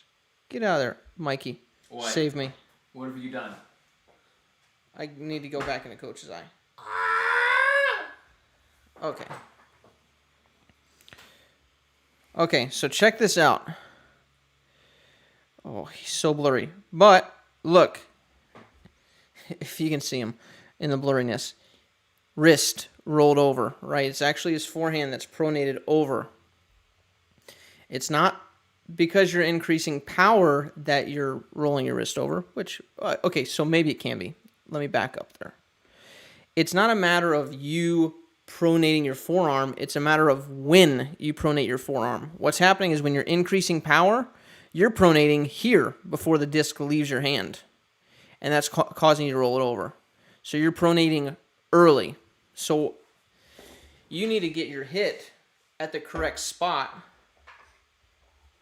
when you're throwing your forehand, right? So if you go into pronation here, it's going to come roll over.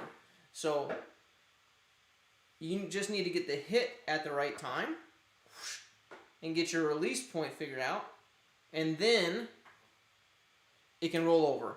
So it's a matter of when. Watch our forehand video, because the guy, Josh, who we used in that forehand video, he rolled over his first throw, and then he didn't do it after that because he got his hit right. So that's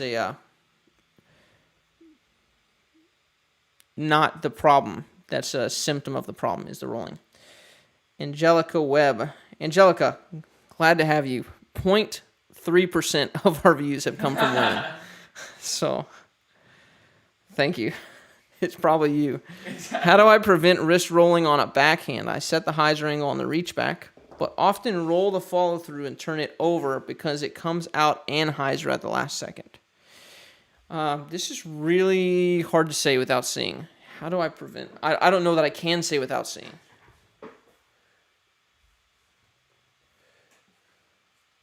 Like if you have your hand on the outside of the disc, how do you roll it? I set the hyzer angle on reach back. I'd have to see how you're setting the hyzer angle on your reach back. So we've kind of become overwhelmed with videos, but I'm going to make an exception for Angelica here. Angelica, send us a video, if you don't mind, a slow-mo video to our email that Mikey is throwing in the description right here. And let me see, because I don't want to address a problem that might not actually be happening, and then you try to work on it, and then you worked on like the wrong thing, and it wasn't helpful. So send us a slow-mo video. You can just take it with your phone. One from the side and one from the back. They don't have to be the same throw, but just try to get two that are similar. They probably are similar. So just send us a slow-mo of each.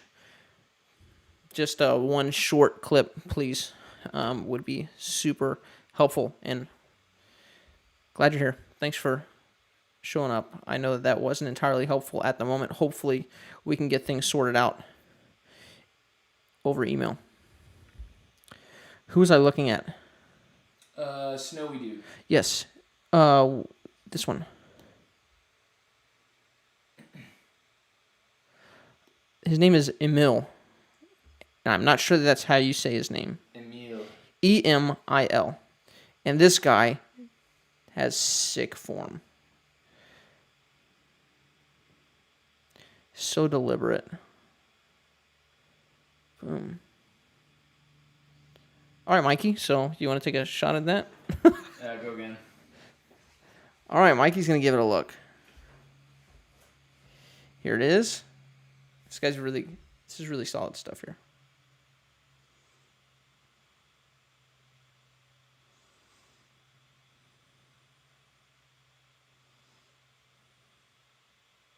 Oh.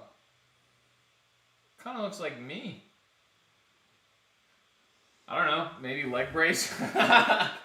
If we had to guess, we would say leg brace. Let me pull in his form from the straight shot. Well, I'm just thinking, like, if it's supposed to look more like what the pros do as far as, like, Paul's form, it would be the leg brace. Or at least one of the things.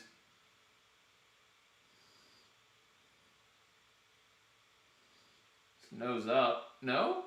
Maybe. It kind of looked nose up at first, but now it doesn't. Yeah, he's throwing like a hyzer flip. So he's throwing something a little bit flippy. Yeah. Yeah, it does look great, right? Imagine them sending their video to you and being like, fix my stuff, and it looks like that. Right? Oh, shoot. Bro. Okay. This is why we don't have any lady viewers, because we do stuff like this. Bro. Like, so annoying. Okay, so here's why I pulled up this Paul Macbeth video, actually, because when I looked at this kid's form, I was like, oh my gosh, it's Paul Macbeth Jr. But not so junior. He's probably taller than Paul, actually. Okay, let's get into the X here.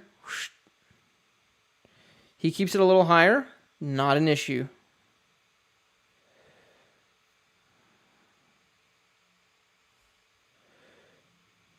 Check this out. Okay, pretty good so far, right?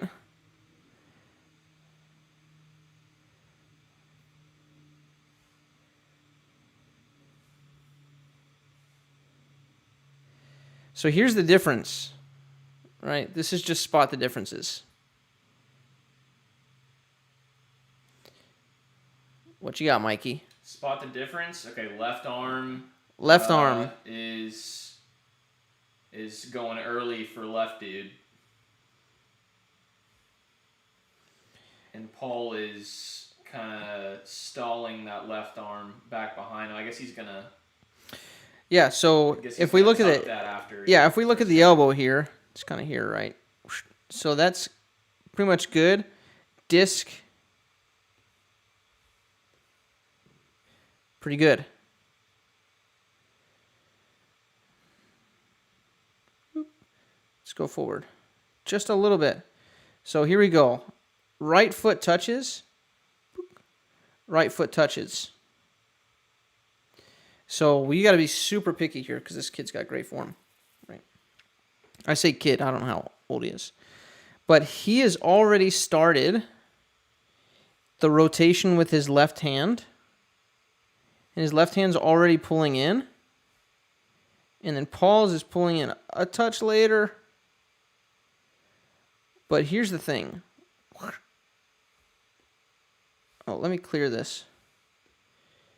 Boom. First off, the transition from the toe pointing down and touching into the, right leg and bracing up is really good. Boom.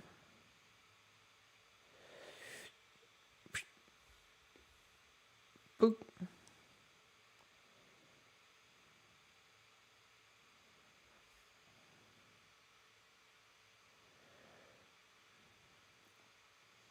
I have no idea how to answer that question. What do we call you? Because I can't keep calling you M. Carwile.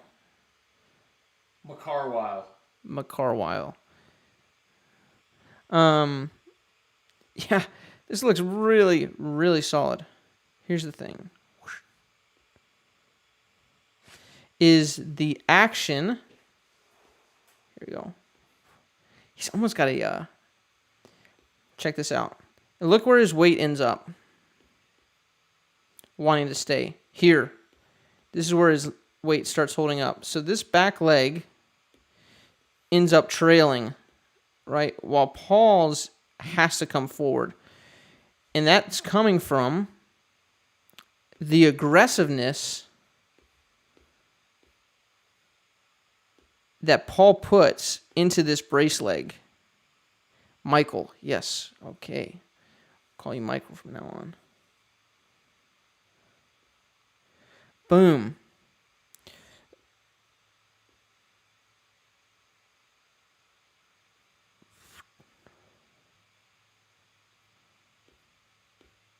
Sorry, I'm looking at this because I'm trying to find out how I want to say this. I looked at this the other night.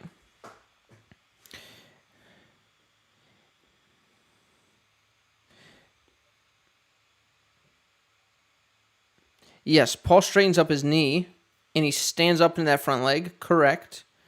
The question is that something that he's trying to do, or is that a cause of something else? And I think he can straighten up on that front leg because this back leg is rotating through so aggressively. Right. I'm going to try to say this in a sensible way. He goes...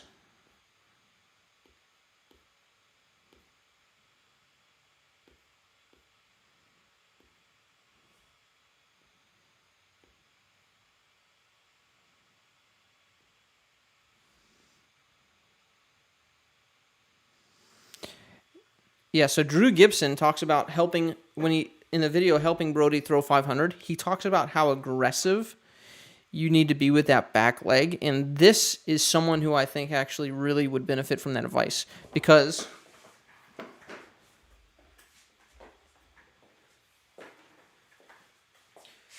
what Paul does is Paul goes here and then smashes into this leg with his left arm. Absolutely smashes into it. So it goes. And he pumps that thing. It's so aggressive that he gets this leg drive in there. Right. If you watch Emil Emil is kind of rotating the leg on its own. And just going.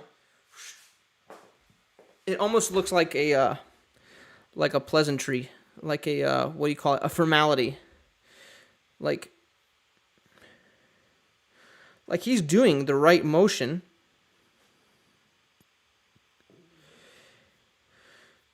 But the difference is simply that Paul is doing it way more aggressively, where he's forcing that down. Just a touch. He gets to force it down later because he's doing it faster. Absolutely, Michael. Thanks for hanging around, dude. So he ends up doing this hit faster, and he ends up being able to lag the disc behind him just a little bit longer before he pulls that left hand in. I mean, really not a lot to look at here, but you've got to start driving that back leg more aggressively so that you've got more energy moving forward, and then Paul stands up and gets this thing. When you smash your left hand, is that when you're supposed to pull in the disc? Well, let's see. Paul actually goes boom.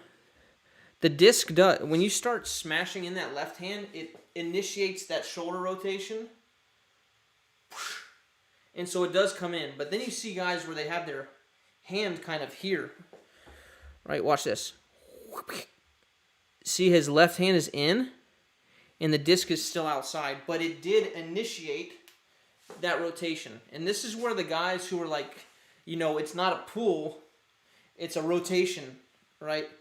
Get their, where they have their credibility, is the fact where it's like, boom. You're rotating the shoulders because you're pushing this left shoulder into the right shoulder. And that's causing this motion that Paul's got here. And how fast you do that is going to determine how much energy you have from your hips moving forward. Right? And Paul obviously has so much energy moving forward that he has to go off the T-pad. Plus, there's a little drop there, so he probably don't want to risk coming off of the, like, rotating too hard off that T-pad. Right? But you see, he doesn't have enough energy coming into this thing to even get him up into the front leg. Right? He can stand up here in his front leg, but he didn't smash that left hand down and drive that back leg down aggressively enough to get him up and get this leg rotated out like Paul's does. Right. So, Emil, I think you've got a fantastic foundation here, dude. You just got to do that. You just got to do this faster. This all looks really good. So you just got to be a little more aggressive. You're at the point where you can actually start experimenting with more power, which a lot of people are not there. So, the hardest form review I've ever had to do because it looked so close to, you know, being perfect.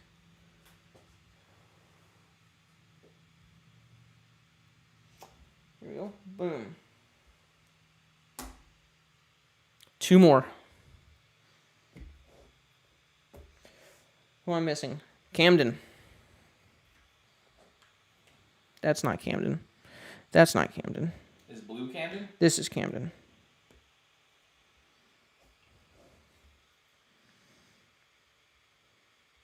Yeah, on a side note, I've been really experimenting with the left hand pushing down for the, you know, to feel the leg drive. Like, if your left hand pushes down, I think you more easily feel that the leg wants to drive with that shoulder moving.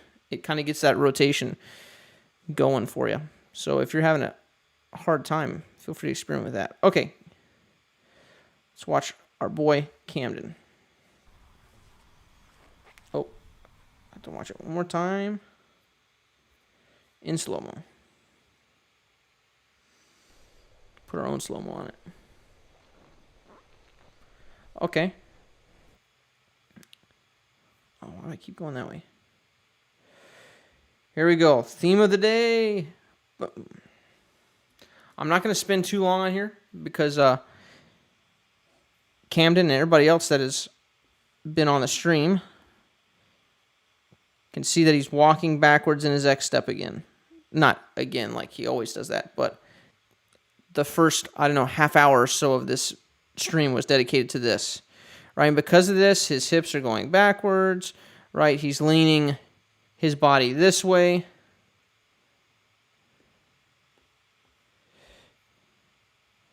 Right, now he's got to fall backwards in that front leg. Cannot effectively brace because of it. Right, does his darndest to rotate and falls forward. Right, all of this again. Camden, if you skipped this part, I'm sorry to tell you that the best thing for you to do is probably go back to the first like 3 or 4 form reviews where I really went in depth on this. Of you've got to get your X step going sideways. All right. And how to practice that is on all those other form reviews. Done.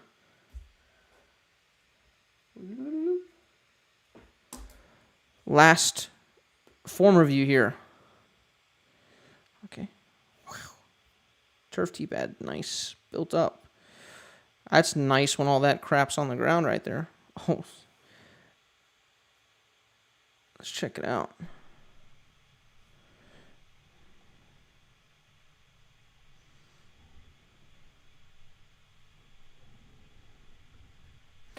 All right. This one's also going to be quite quick.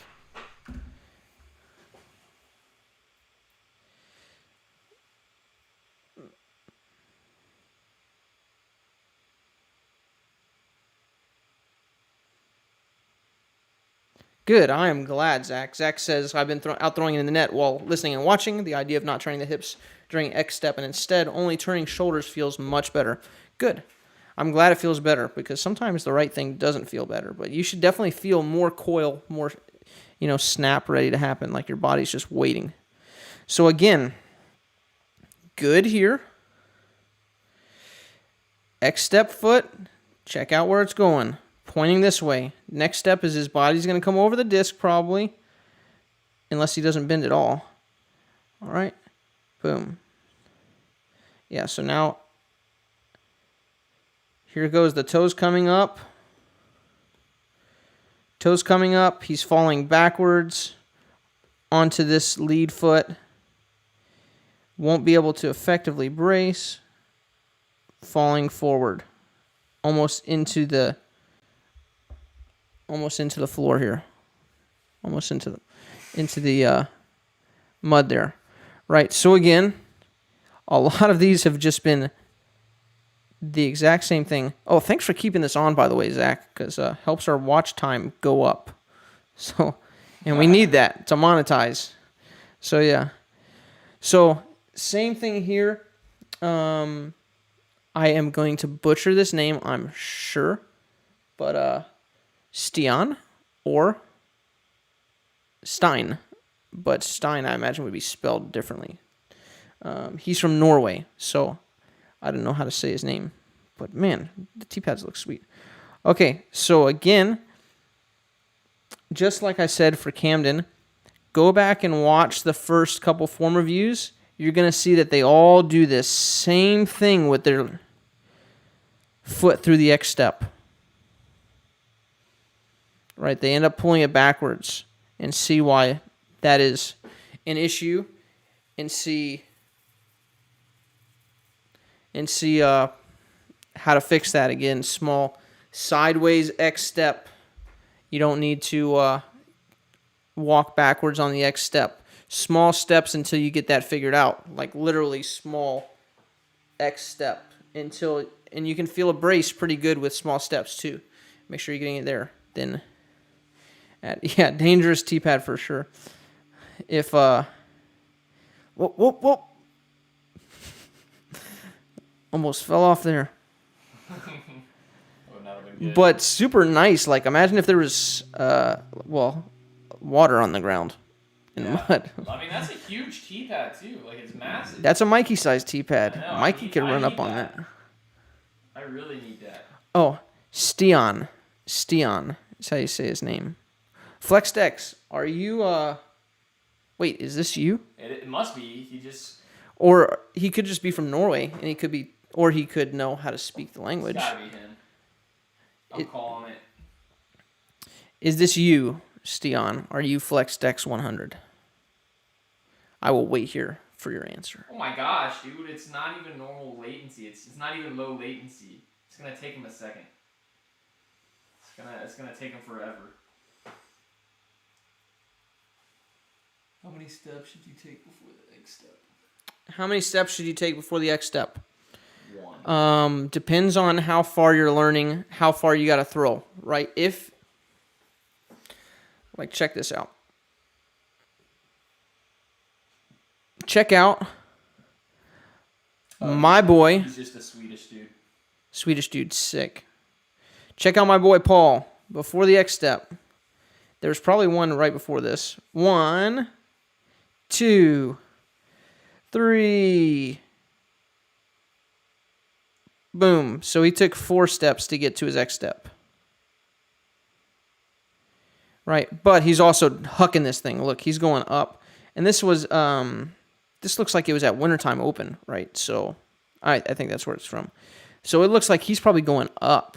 I wonder if that's hole like one of the last holes, 18 or something like that.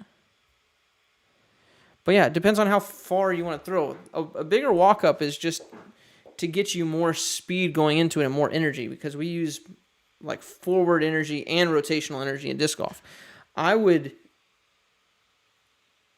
if you do not have good form, I would do super small. Like in my own practice this week, I've been doing this. I've been literally trying to throw like this. Like that was my X step all week. Just seeing how smooth I could get it from here. And the nice thing is with a small X step like that, it's kind of like Loop Ghost's one leg drill that he builds on, is you can get into a solid brace from that.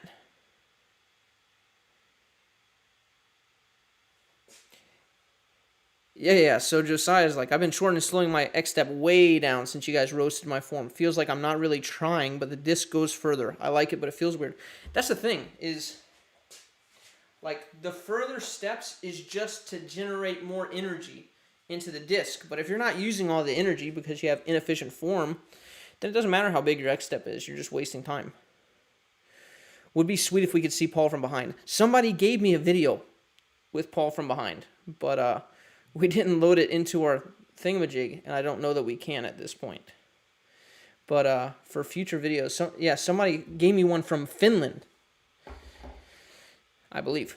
But beautiful hole, yeah. And so it's from behind. But yeah, small X steps. Just see if you can get side on. With a small X step, you don't have an opportunity to screw up.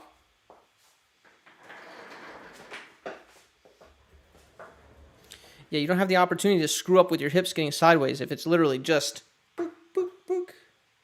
And so feeling that and then adding to that when you feel like you're getting all the energy in that brace in just a small one, and then move up to a slightly larger one. Try to put 6 inches there, and then maybe a foot in between. Yeah. All right, that was all the form review videos that I had lined up. Thank you guys so much for chilling. Any other questions before we leave? This has been crazy for us. YouTube has been crazy for us. Yeah, y'all are all the best. Yeah, I feel like we've already got like solid people that have been joining in. Oh yeah. Pretty consistently. So like Rydell, I know I see you on other videos and stuff too, but Josiah, Rydell, Zach for sure, Tommy. There's like TJ or something like that. Yeah, that's Tommy. Yeah. Yeah, Ross, of course. I mean, just a ton of people that are really showing us love, support. I would love at some point to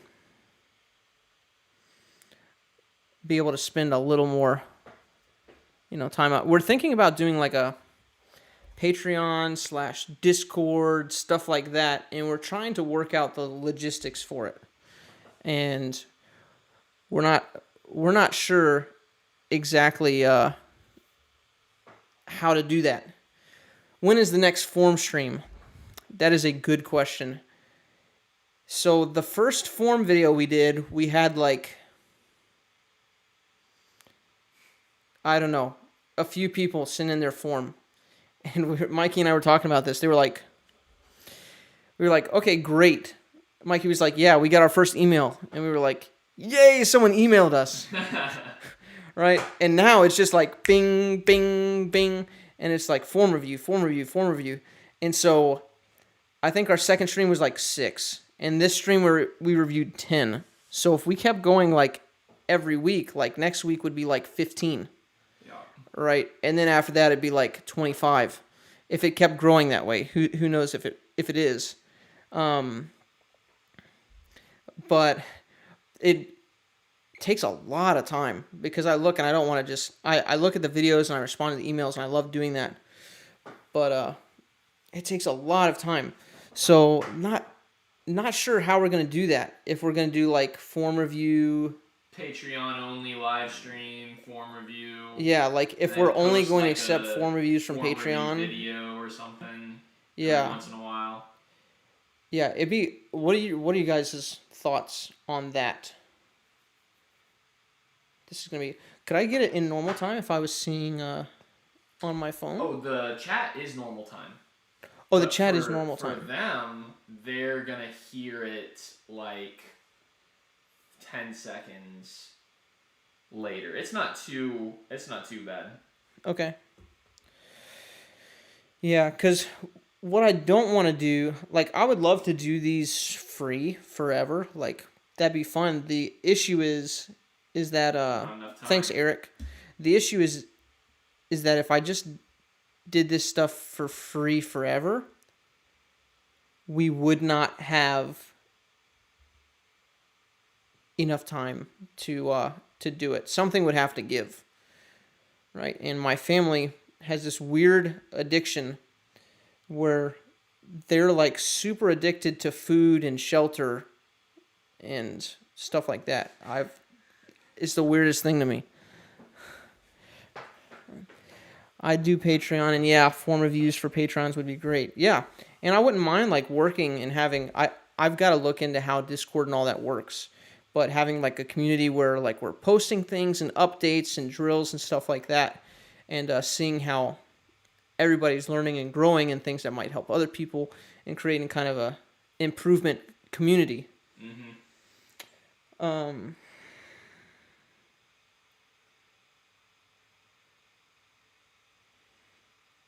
Yeah, I don't.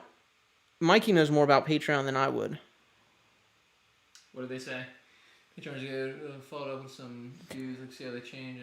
Yeah, because right now all my like people that have, like one of the form reviews that we did, his name's Bruce, and so we did his form review like one of the first ones, and he was throwing like 260 or something like that, and he's like, if I rip one, I can get like 325, and then like my best ever was 350. And so then he had some questions, so we did like a Facebook video call, and went back and forth, and we worked on some drills and stuff like that. And it's like, here, I would do this drill, and I do this drill, and then gave him some drills, and then he like the guy's a monster. The guy works like crazy, and so he worked on him like a little bit most nights, and then he was like, yeah, I went out and I wanted to try it, so I took 3 discs out. He's like, the first 2 didn't come out great. He's like, the third one, he said, it felt great. And so I went and I checked it, and this was like right at sunset. And he's like, and it was 360. He's like, I never touched 360. He's like, all I focused on was the legs. I didn't even focus on like the upper body thing that we had talked about. Yeah, I have done small amounts of coaching. I want to figure out how to do it so that it's worth, and everybody that I've talked to has been amazing. Like all of you guys have been fantastic, because you're like, I would pay you. Like someone on today's videos, they were like, I would pay you $50 like to review my form. I'm like, that's great. But I don't want to start that without having the framework to make sure that we can devote time to it and do things like the forehand video. Like, I've got tons of video ideas lined up, but we've got to script all those videos. And so when we do those like the putting video, that was 5 pages of like size 12 font, single spaced, like info.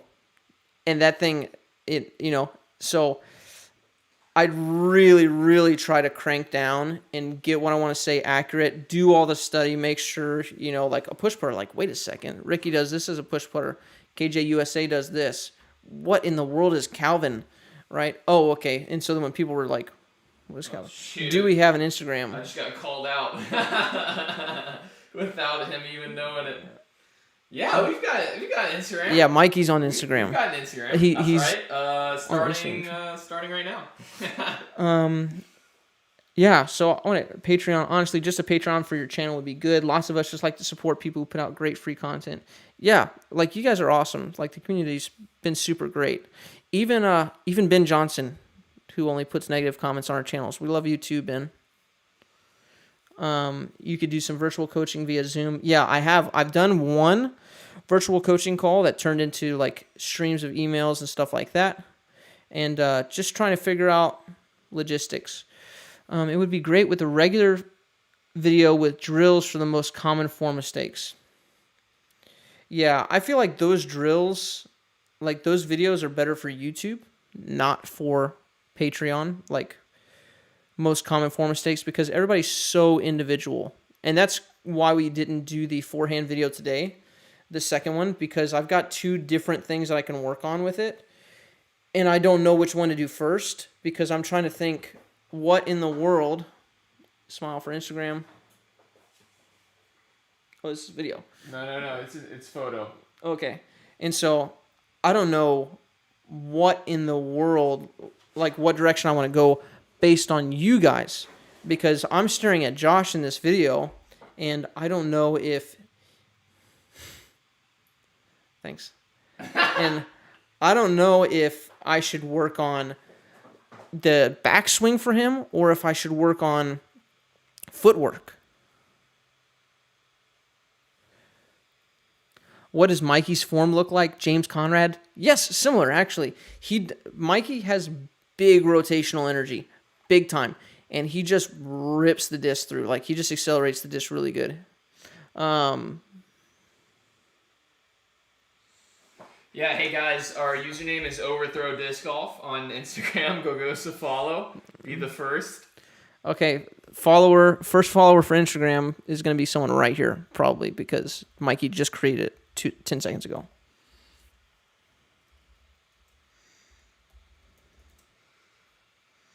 I agree. I really appreciate it, Eric.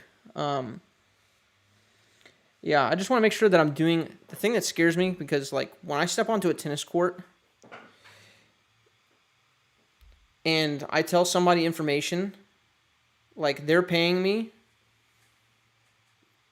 straight up they're paying me $50 an hour, right, is what I'm making. I'm in a small town. Some tennis instructors get $100 an hour, like in California, more than $100 an hour, right? So when I step on a court, the scariest thing you can do as a pro is to give that person misinformation and give them something, or even correct information that is unhelpful or hurtful for them.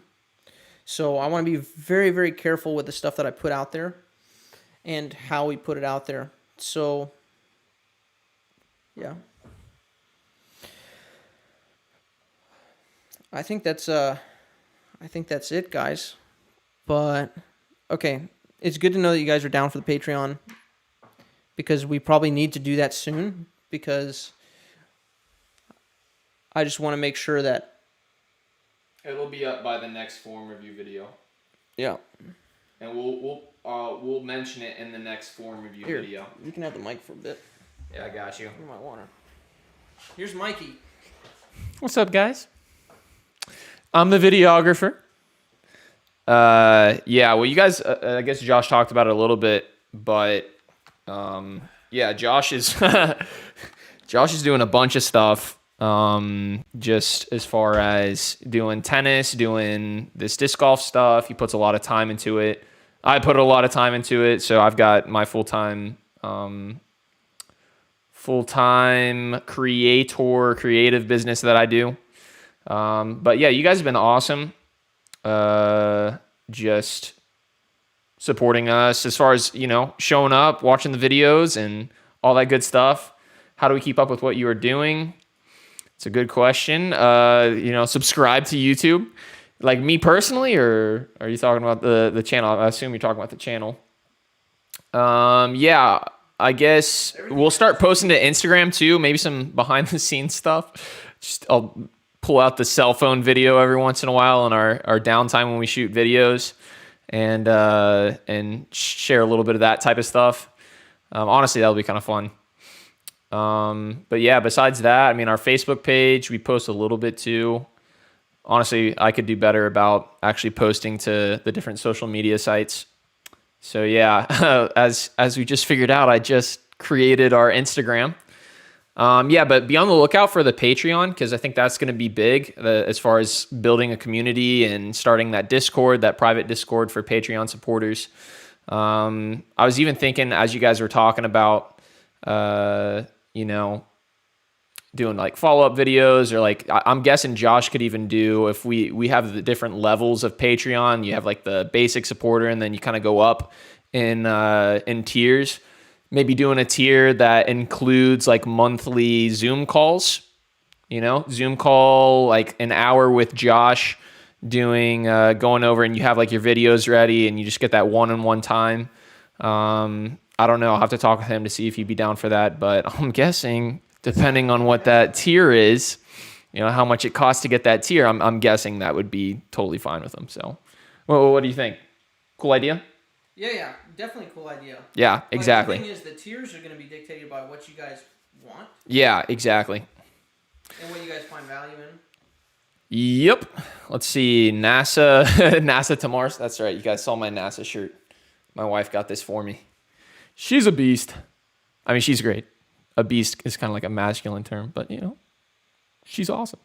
The channel, or OT Disc Golf channel in general, I would keep it super simple to start. Yeah, absolutely. Yeah, I mean, that's what we're gonna do, is just start as far as the Patreons. What we'll do is just do those disc golf form review live streams like we've been doing, but just pick from the Patreon supporters, and that'll kind of keep it within a manageable level. What do they get for that? Don't do the $1,000 tier like Brody and Paul. Yo, what do you get for that? Yeah, for real. What the heck? What happens there? We need to know. We need to know what $1,000 gets you. If that's like imagine. A round, I'd give you a round with me for $1,000. Yeah, dude. Okay, hold up. So what actually happens? If you get to like meet up with them like monthly, that would be worth it. Imagine. I think I would pay $1,000. Like, I'm literally thinking about my budget right now. I would probably do that. If it was, and I'm not like as big into disc golf as you guys are, but like if it was a tennis player like Federer and they did that, that would be insane. Dude. Imagine. Or it'd probably be like 5,000. No. Or no, 10,000, 100,000 with Federer. Like, who knows? If you got to spend an hour with Federer. After 6 months, you get to go play around with Paul and Brody. Is that actually it? Oh, man. Hold up. 6 months? 6 months? Boy, have we got a deal for you. All right. Hey, listen, for $1,000, you can play with us right now. We'll fly. In fact, we'll fly you over to where we're at. We'll set everything up. $1,000, we will come and do a clinic where you're at. We do live, I wouldn't say small city, but it's kind of small. Yeah, Lynchburg, Virginia. Yeah, and we've got Falling Creek's good. What do they call that place now? Not Venhurst, but Independence Park. Anything that you see on Foundation's channel, yeah, those courses are by us. Yeah. Oh my gosh, we're in the same vicinity. Yeah. There's a new course coming out. It's sick. New London. I got to actually do a little walkthrough of that. But yeah, that's besides the point. That one's going to be insane, like pro level course. So if you're looking to play a pro level course, be on the lookout for that. I think in the next like 4 months should be open to the public. But yeah, sick. Thanks, Josh. This is fun. I'm usually over off to the side, just like zooming the camera in and out, and like doing these little scene transitions, just clicking these little buttons here. Watching Rocket League. I was watching some Rocket League. I was almost thinking like if one day I'm just gonna go live on this channel, just play some Rocket League. Josh will never know. I'll even delete the video afterwards. Just gotta make sure I pick a time when he's like on court or something. I'm kidding. I wouldn't do that. That's it for me. Hey, while you're here, while we're chilling, you still got time, Mikey? Yeah, I got time. Okay, while we're chilling, I want to know what is more important to you. Is it like, what do you feel like your game needs the most? Is it technical? I'm going to break the game down into a couple different parts. Is it technical? Is it physical? Is it mental? Or is it like strategic? Mental and strategic, you might be able, depending on what you're thinking, group those together. But let's talk about that for a second, since it looks like we still got people on here. Yeah, we do. Because for me, well, coming from tennis, like coaching tennis, everyone wants the technical stuff. Everyone wants the form. But for a lot of people, like that might not be the most important thing. Like I got to look at people and be like, look, the reason you missed that shot isn't because your form sucks, because your footwork, like you just didn't get there. Yeah, physical form. So physical / form. So you're claiming two different, what's your grip, Mikey? My grip? Let me see. Oh, my backhand grip? Yeah, he's power grip. Is that what that is? Yeah. Technical at this point. Yeah, I would assume. What's up, David? I would assume a lot of people are here. David! I guess on the stream, I guess this isn't a great place to ask it because we're doing a form review stream, which is technical. So, I wonder if we didn't do a form review stream.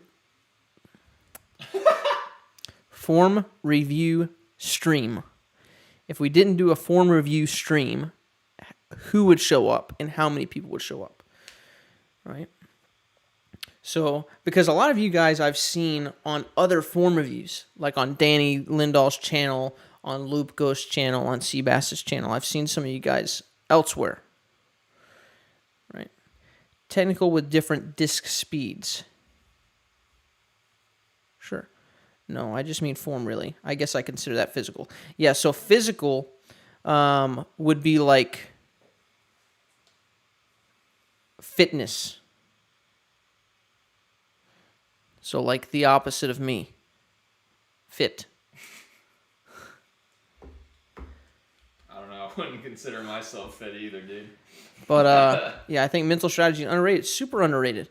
So for me, I think one of the best videos that we put out was that consistency video. I really, really like that video.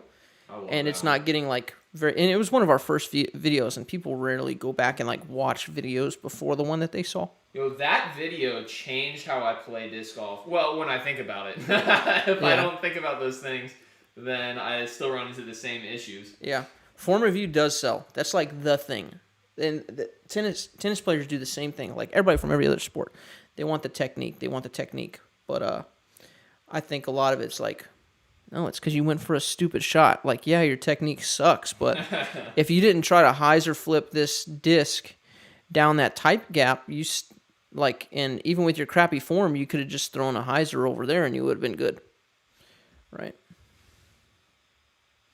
Yeah, everyone wants a faster serve. They want a bigger serve. They want a better forehand, and like right now, I'm not really worried about, with most of my students, I'm not so worried about with the technique on a lot of them, especially my high school students that are getting ready to compete, because it's like, you're about to start a season. If you don't have the form right now, that's a video I really, really can't wait to do. This is like, I've got a cajillion videos lined up in my mind that are on paper in some way, shape, or form. But like a lot of these people that I've done form reviews of, they're like, hey, like I'm throwing better, but when I get in a tournament round, it sucks. Like, but I can throw further. It's like, well, that's one of the things. You and me both, Eric. But that's one of those things is like a progression. Like with all my high school students, what I'm doing is we worked in the off season on their technique and getting their serves ready and all those things. And now it's like you're 8 weeks before a season. Now we're turning everything into the feeling. Like, okay, just remember, keep this feeling here, keep this feeling here. And now, like these two girls I had yesterday, I worked them like they just ran. It was just like go. Like the person who gives up first loses. It's just like a mental toughness, and like now it's fitness. Now we're transitioning into the fitness area, into the mental game area, because at the LVC, Eagle's not thinking I need to make sure my reach back is here and blah blah blah. He's thinking I need to release the disc here with hyzer, right? And so those are super underrated. Oh yeah, the backhand form review with David. Yeah, the video where you talked about mashing your... David's here now. That's the David that's in the chat right now.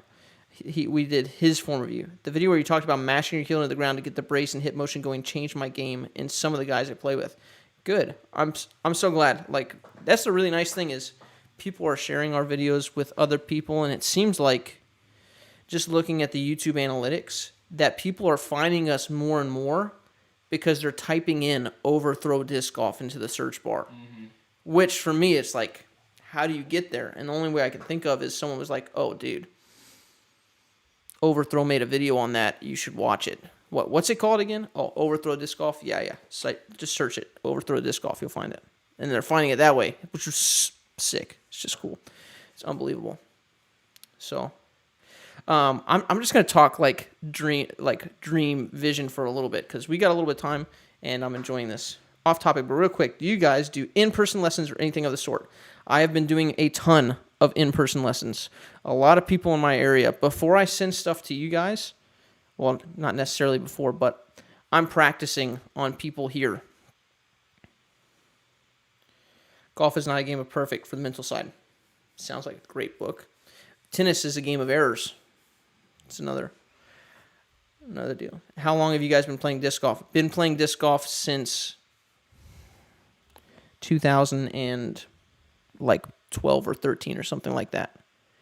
And then I stopped. 14 for me. Yeah, then I stopped and started coaching tennis. And then I started playing disc golf again. I was like, holy cow, like disc golf is missing this whole coaching side that tennis is. Like, and not just the fact that there aren't coaches, but that they're not coaching in the way that other coaches of well-established sports are coaching. Like, you either get super technical people who are like, the physics of the elbow does this, and the, quantum of the, knee goes like this. Yeah, and like once you figure out the science route. Yeah, and once you figure out how to get the off-axis torque into the, whatever, you solve the puzzle and you can throw 500. It's like, so that's why we kind of jumped in, because it's like, this is going to be fun. And I just was having so much fun fixing my own form that I didn't know was so bad on the backhand side. My forehand form is quite good. But on the backhand side, like seeing the sport differently because of the things that I coach in tennis. So, yeah, I've been playing for a bit. What was I saying? Oh, yeah, I wanted to like dreamcast or vision cast or whatever you want to call it, right? But yeah, and here's the thing: is like Seabass is great and Loop Ghost, they are fantastic, right? But it's even hard for me sometimes to understand. Mm-hmm. Like looking at the feet and the stuff like that, it's like, okay, like you have to have guys like that. And that's like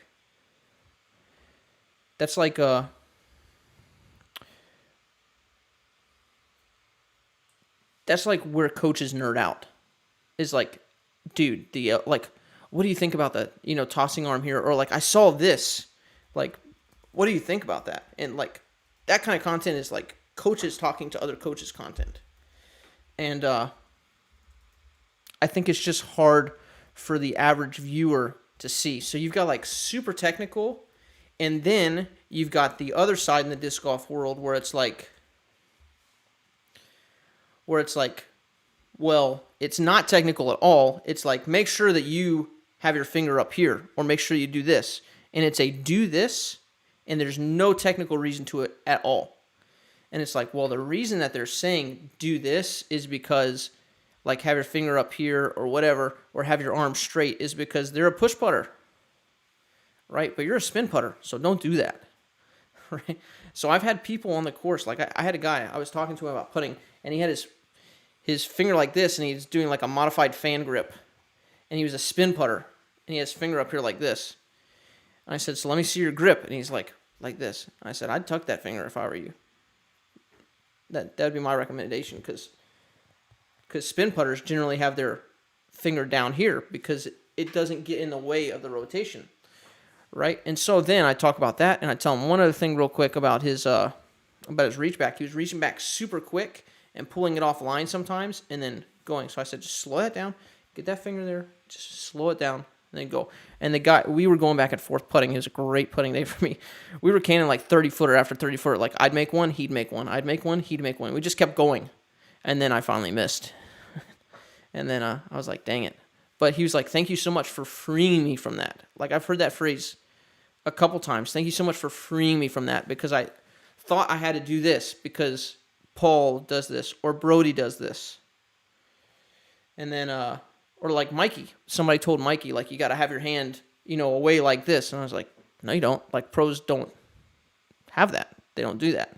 Not all of them anyways. And so then Mikey's just like hucking discs. I'm like, what in the world? She's like mashing. And same thing. He's like, oh, thanks so much for like telling me that I didn't have to do that, because I've been trying to do that. Mm-hmm. It's the wrong thing. And so you got super technical on one end, which is hard to like understand at all for a lot of people who don't have a very technical mind and technical background, especially when it comes to sports science. And then you've got people just saying stuff to do that has no technical backing whatsoever. And so it's like, there's like a big void in disc golf of, practicality meeting technicality, and just being able to truly teach, truly coach. Mikey is superhuman. Mikey is superhuman. So... No, yeah. I don't know what I am. Yeah, just email me, Muskent. Just email me. Whoa, how'd that? Oh, what? Sorry, Mikey's got all these like gadgets that I always find.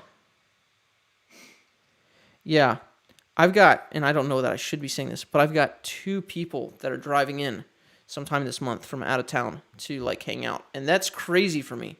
Like, that's absolutely bonkers for me, for disc golf coaching, or to hang out like in some capacity with, expectations of some coaching or advice given. That's bonkers to me that's happening. And we've got like, I don't know, 6 or 7 videos out. Like, just the speed at which these things come off is amazing. And it kind of scares me a little bit, because I want to be able to make sure that I'm giving accurate information. But the other side of that is just like when I started tennis coaching, like, until you try, like, you're not going to be ready for every student. Yeah, I've been teaching for like 3 years. Mikey's been teaching longer than that. 5 years. Yeah. I no longer teach. But I had to go back. Like, I had to go back one time, and I told my students something on backhand, and then the director of tennis was like, you showed them that wrong. And I had showed like 4 students, or like 3 or 4 students, the wrong thing. And I had to go back and apologize to him and say, like, I'm so sorry. Like, this is wrong. Like, I either expressly told you wrong, or I didn't fix it when I saw it. Right? But the issue is that you don't know, like, what you need to improve sometimes until you're out there doing it. So there's going to be stuff in my videos where people are going to be like, that's absolutely wrong. And like some of these technical guys are going to be on there and be like, that's wrong. And that's okay. Like some of it's going to be a disagreement in how to teach it, and some of it's going to be a disagreement on what actually is correct. And then some of it's going to be like Raleigh area is awesome, by the way, for disc golf. Some of it's going to be something that I say that is wrong but gets the right result. And on the next forehand video that you see, it's going to be some of that. Like the hammer trick, there's actually a bit of a lie in there. And I'm not going to tell you what it is until that next video. But it gets the right result, and then I'll go back and tell you the truth later. How do I know what speed my arm is? I don't think I have a 12-speed arm, but how do I figure out how much disc my arm can handle? I think the best way is to throw all your discs that have varying speeds. And once you get to the point where like your 9 speeds are going just as far as your 12 speeds, you know you have a 9-speed arm. So if your mid-ranges are going just as far as your drivers, you've got, a 6-speed arm or whatever, if you want to look at it that way. The other thing is you can just look at saying that lines are just like the speed of the disc just affects the line. Right, so you can throw a 12-speed driver at a arbitrary 4-speed and get it to shape differently than any of your 4-speed discs. And you might want that desirable thing. Like sometimes I am 150 feet or less from a basket, and I'm going with an overstable destroyer. Because I want to throw it and have it be an aggressive finish at the end. Like I would think about Falling Creek. Yeah. That last hole, where like you need that thing to hook up quick. And if you throw a slower speed, it's not going to slow down and fade as quickly. So you almost like intentionally hook the ball because you don't put enough speed on it, or hook the disc. But yeah, Raleigh area, send us an email, Eric. I love Charlotte disc golf too. It's so fun. Saw a video of Ezra throwing, forgot how fast he threw. 70 miles per hour. He did that video with, I think it was Brian Earhart. Or someone who was a forehand special. I think it was Brian Earhart though.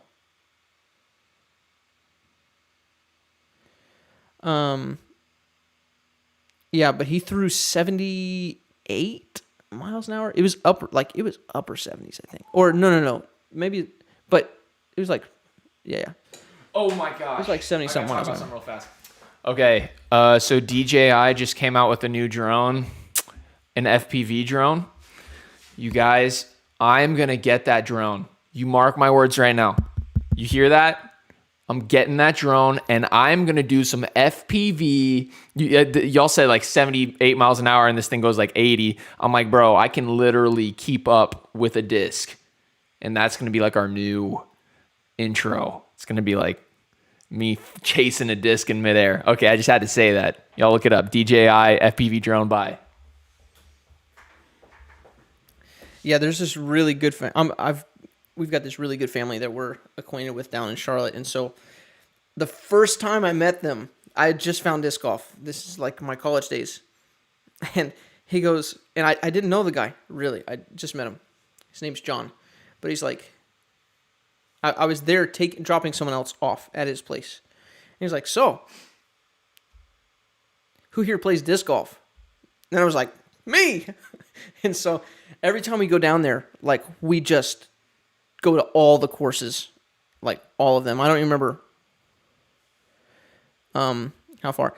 I don't know what the average thrower. I bet you if you averaged it, it'd be like 40 something. I bet. Yeah, all my discs go about the same distance. I have hip and nose up issues. Hip and nose up issues? Hip up? Yeah, hip up. I got a hip up. Yeah, nose up issues will do that. We'll put everything at the same distance. On our last form review video, I think I talked quite a bit on nose issues. I think a lot of that has to do with keeping the wrist. I think a lot of it's wrist issues, keeping that wrist down like that, not letting the wrist come up.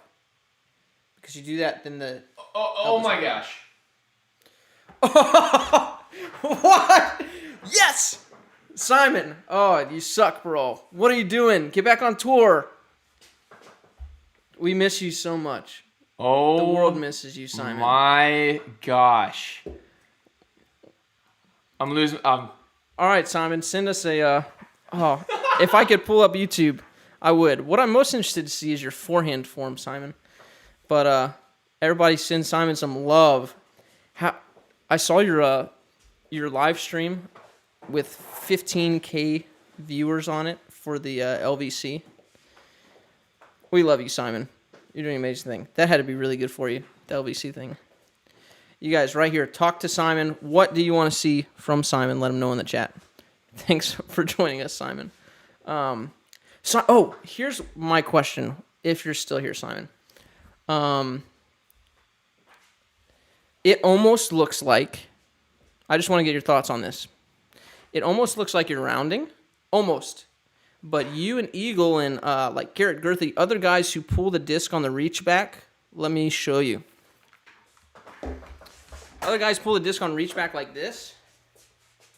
When their reach back is more behind them, when they go to pull through, they flip the disc vertical like that on pull, right?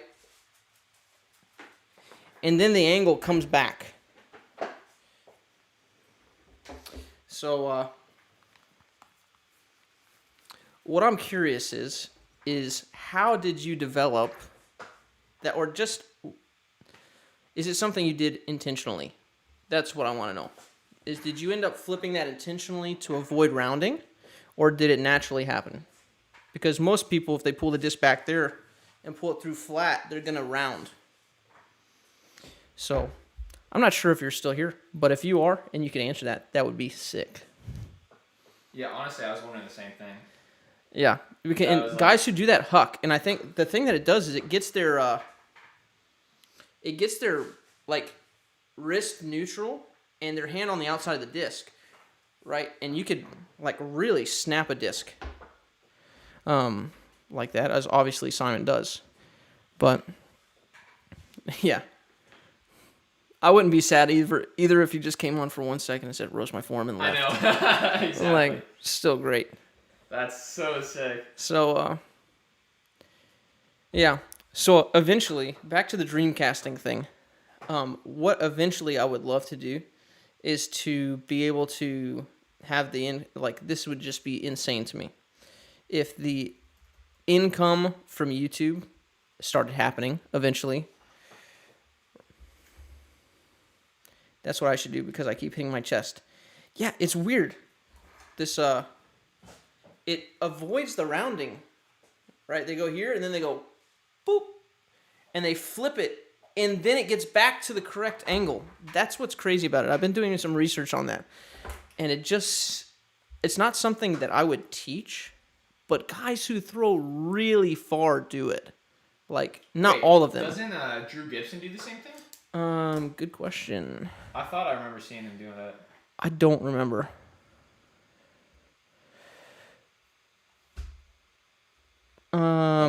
Nope. Not on that one. Nope. Least, but Garrett Gurthey does it. Eagle does it to an extent. If I had one of Eagle, I got one. Let me see. Yeah. Here, see, Eagles. This is what I'm talking about. Simon got us on all sorts of rabbit trails. I know. He came and caused havoc and left, bro. Oh yeah, you got the thing out. Yeah. See, Eagle does it here, where it turns it. It comes through like vertical, right? And I think that makes the disc just narrow enough to keep from rounding, right? And then he flips it here on the inside of the power pocket, and then it comes out, flat. And even guys do this with hyzer too. So Garrett Gurthey does it too. That's why it's not rounding, but it kind of looks like it, doesn't it? Oh, Made our day. Thanks, Simon. You're the best dog. Yeah, I wonder if I should even get into the dream thing at this point because we always get like cut off a little bit. But I would love to be able to travel and do like disc golf clinics, disc golf videos like this, and that'd be cool. Just to have the freedom. What's up, Colby? I swear, what did you do? He's got that look. Mikey's dog came back and was looking kind of sus, as the kids would say. Everything I do subconsciously. I feel like when I start thinking about it, it'll just make it harder. So it's just a natural thing. Yeah. And that's what I think, is I think a lot of these guys that, thanks for that input there, Simon. I think a lot of guys, like, they found out, like, they were rounding, and it was kind of that reach back. Okay, next question would be, did you think consciously about reaching straight back when you originally started throwing, or no? That would be my thing. Like, as a kid, you had to have imitated people, and back in the day, they used to reach way more behind them than you see throwers now. Like, you don't get a lot of people doing that. So, yeah. Did you initially copy people that were reaching back behind you? Because it seems like such a natural adjustment. Look how he didn't do anything wrong. No, he's good. Okay. So, So everything I do subconsciously. Yeah. So I think if you were taught to reach behind you, or you thought about reaching behind you at some point, in order to keep the disc from getting in the way of your body and to pull it in a relatively straight shot from the reach back to the power pocket, then you'd have to turn it. That's the thing. That's what it seems like to me. And I think a lot of people who have subconsciously developed their form fall into this. I don't think anybody consciously develops that thing. They don't think like, boom, I should just twist my disc sideways and pull it through like this because that would solve my rounding issue. Yeah, and that's the thing is, like, if I were teaching somebody, I would imagine I would never teach them that. But if somebody had it, I wouldn't fix it either. Right? That's kind of like in tennis, we have different grips and stuff like that. And so if somebody's coming to me and they have like an old school grip, I might not change it if it's like really working for them and they can do amazing things with it. Yeah, super interesting though. Always makes you wonder though if that should be something that we do. Yeah, and that's the thing. It honestly feels like I'm keeping it straight. Yeah, That's awesome. Dude, I wish I had video of Simon right here, but I don't. We need Simon. Oh, Simon. If you have video, this would be... I know I'm asking a lot here. Oh, you already told us we could use stuff from your channel. But if you have anything... Okay, here's what you should do for your channel. Here's... Like, I have a dream. Okay. I would love to compile like your form at throwing a 250-foot hyzer, 350-foot hyzer, 450-foot hyzer, right? Compile that. 350, 450, 250, 350, 450, whatever, straight.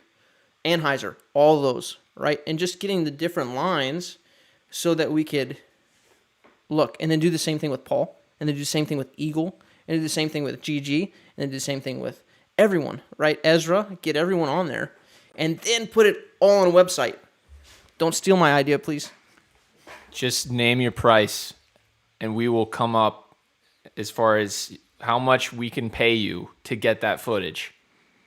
It may be outside of the boundaries of monetary availability, but you just let us know. I've got my camera. It's nice. 120 FPS. I'd love to do it. He'd love to do it. That's all. That's my 2 cents. Yeah. He's got to get... Yeah, so I would love to do that because then we could actually progress the sport right? Here's the issue is when I pull up, like, let's take this.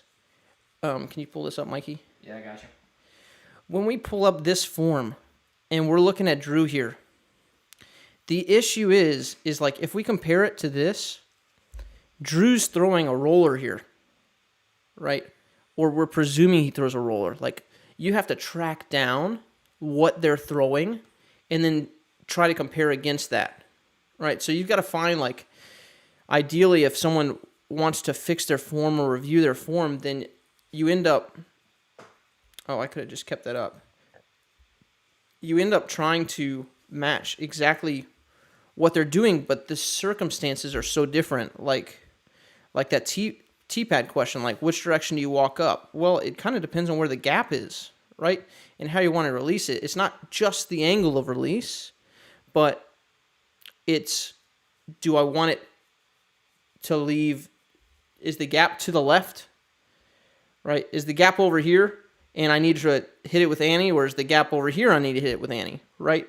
Totally different walk up, totally different things. So if we don't have, as coaches, somewhere where we have really controlled environments that we can compare form to, then it's just like, well, Paul did this because he was hucking, a 500-foot shot and there was a headwind and he was throwing hyzer and blah, blah, blah, right? So what I'd really like to do is get a bunch of resources for people to be able to compare their form to and to improve, more so get the coaching community behind all of this and get good information out there that we could compare against.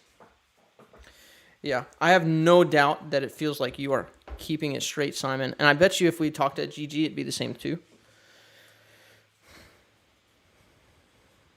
But, yeah, it's just super fun. And that's the thing is, like, should you teach the way Simon does it? Like, with most people, not most people are natural throwers like Simon and like Paul. This is kind of a pet peeve of mine. It's when people are like, just go out in the field and throw, right? And just throw a bunch until your arm falls off. Simon has had a disc in his hand since he was teeny tiny, right? And if you look at a little kid and they go to pick something up, they have a perfect squat.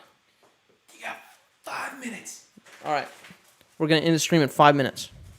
They do a perfect squat. Like, their body figures things out naturally. And then we do things like sit in chairs. And as we go through our life, society kind of screws that up, right? With the example of Paul was holding a bat since he was like 3 years old.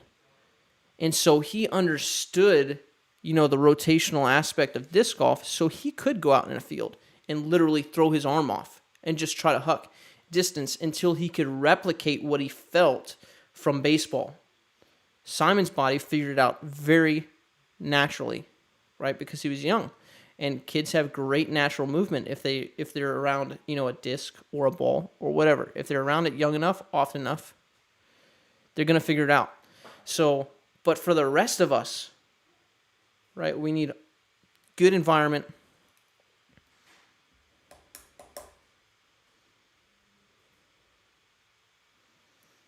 Absolutely, Danny. Welcome. And we're about to end it here soon. We're just going on some of little rants here. But yeah, most of us don't naturally get things with our form. So having things like that, like an abundance of slow-mo footage of the pros in a controlled environment is kind of one of my dreams, so that we can more accurately coach so that disc golf can be a better sport, because then everybody's going to continue getting better. Yeah, that's about it, guys. Thanks so much for joining, everybody, including you, Simon. Sorry I screwed up your name in one of our videos. Maybe you didn't see it.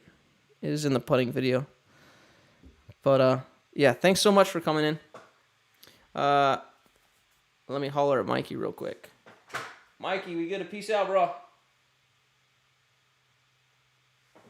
I think he let the dogs out. So get in your last questions before Mikey comes back, and I'll answer them.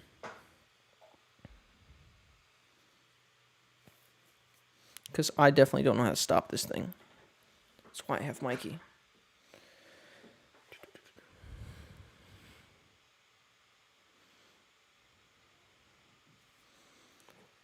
Absolutely, Zach. Thanks so much for the footage that you gave us. Yeah, wouldn't it just be nuts if we could travel and do like clinics and stuff like that? And another thing that would be super cool is like to get Seabass and Loop Ghost and Danny and coaches, a lot of coaches together in like a symposium type thing and get them openly talking about these different concepts and debating how to teach things, what to teach, right? And then experimenting with things. Like, you've got to have people that experiment teaching Simon's form and seeing what happens. Like, maybe that's the way to throw. Maybe that's the right thing to get the disc, when you pull through to get it like this. Because the gravity keeps that wrist here, that boom. Right. And then, I don't know. It's just fun. Just fun to experiment. And we're going to have a lot of bad calls along the way, but that's part of coaching, that's part of sports, but all of it's needed. We got to try some new stuff, new ways to coach so we get some new results, new ideas. What's up, Colby? All right, you ready, Mikey? Yeah. All right, guys. Thank you so much for joining in. Y'all are the best. Danny, I'll see you this weekend.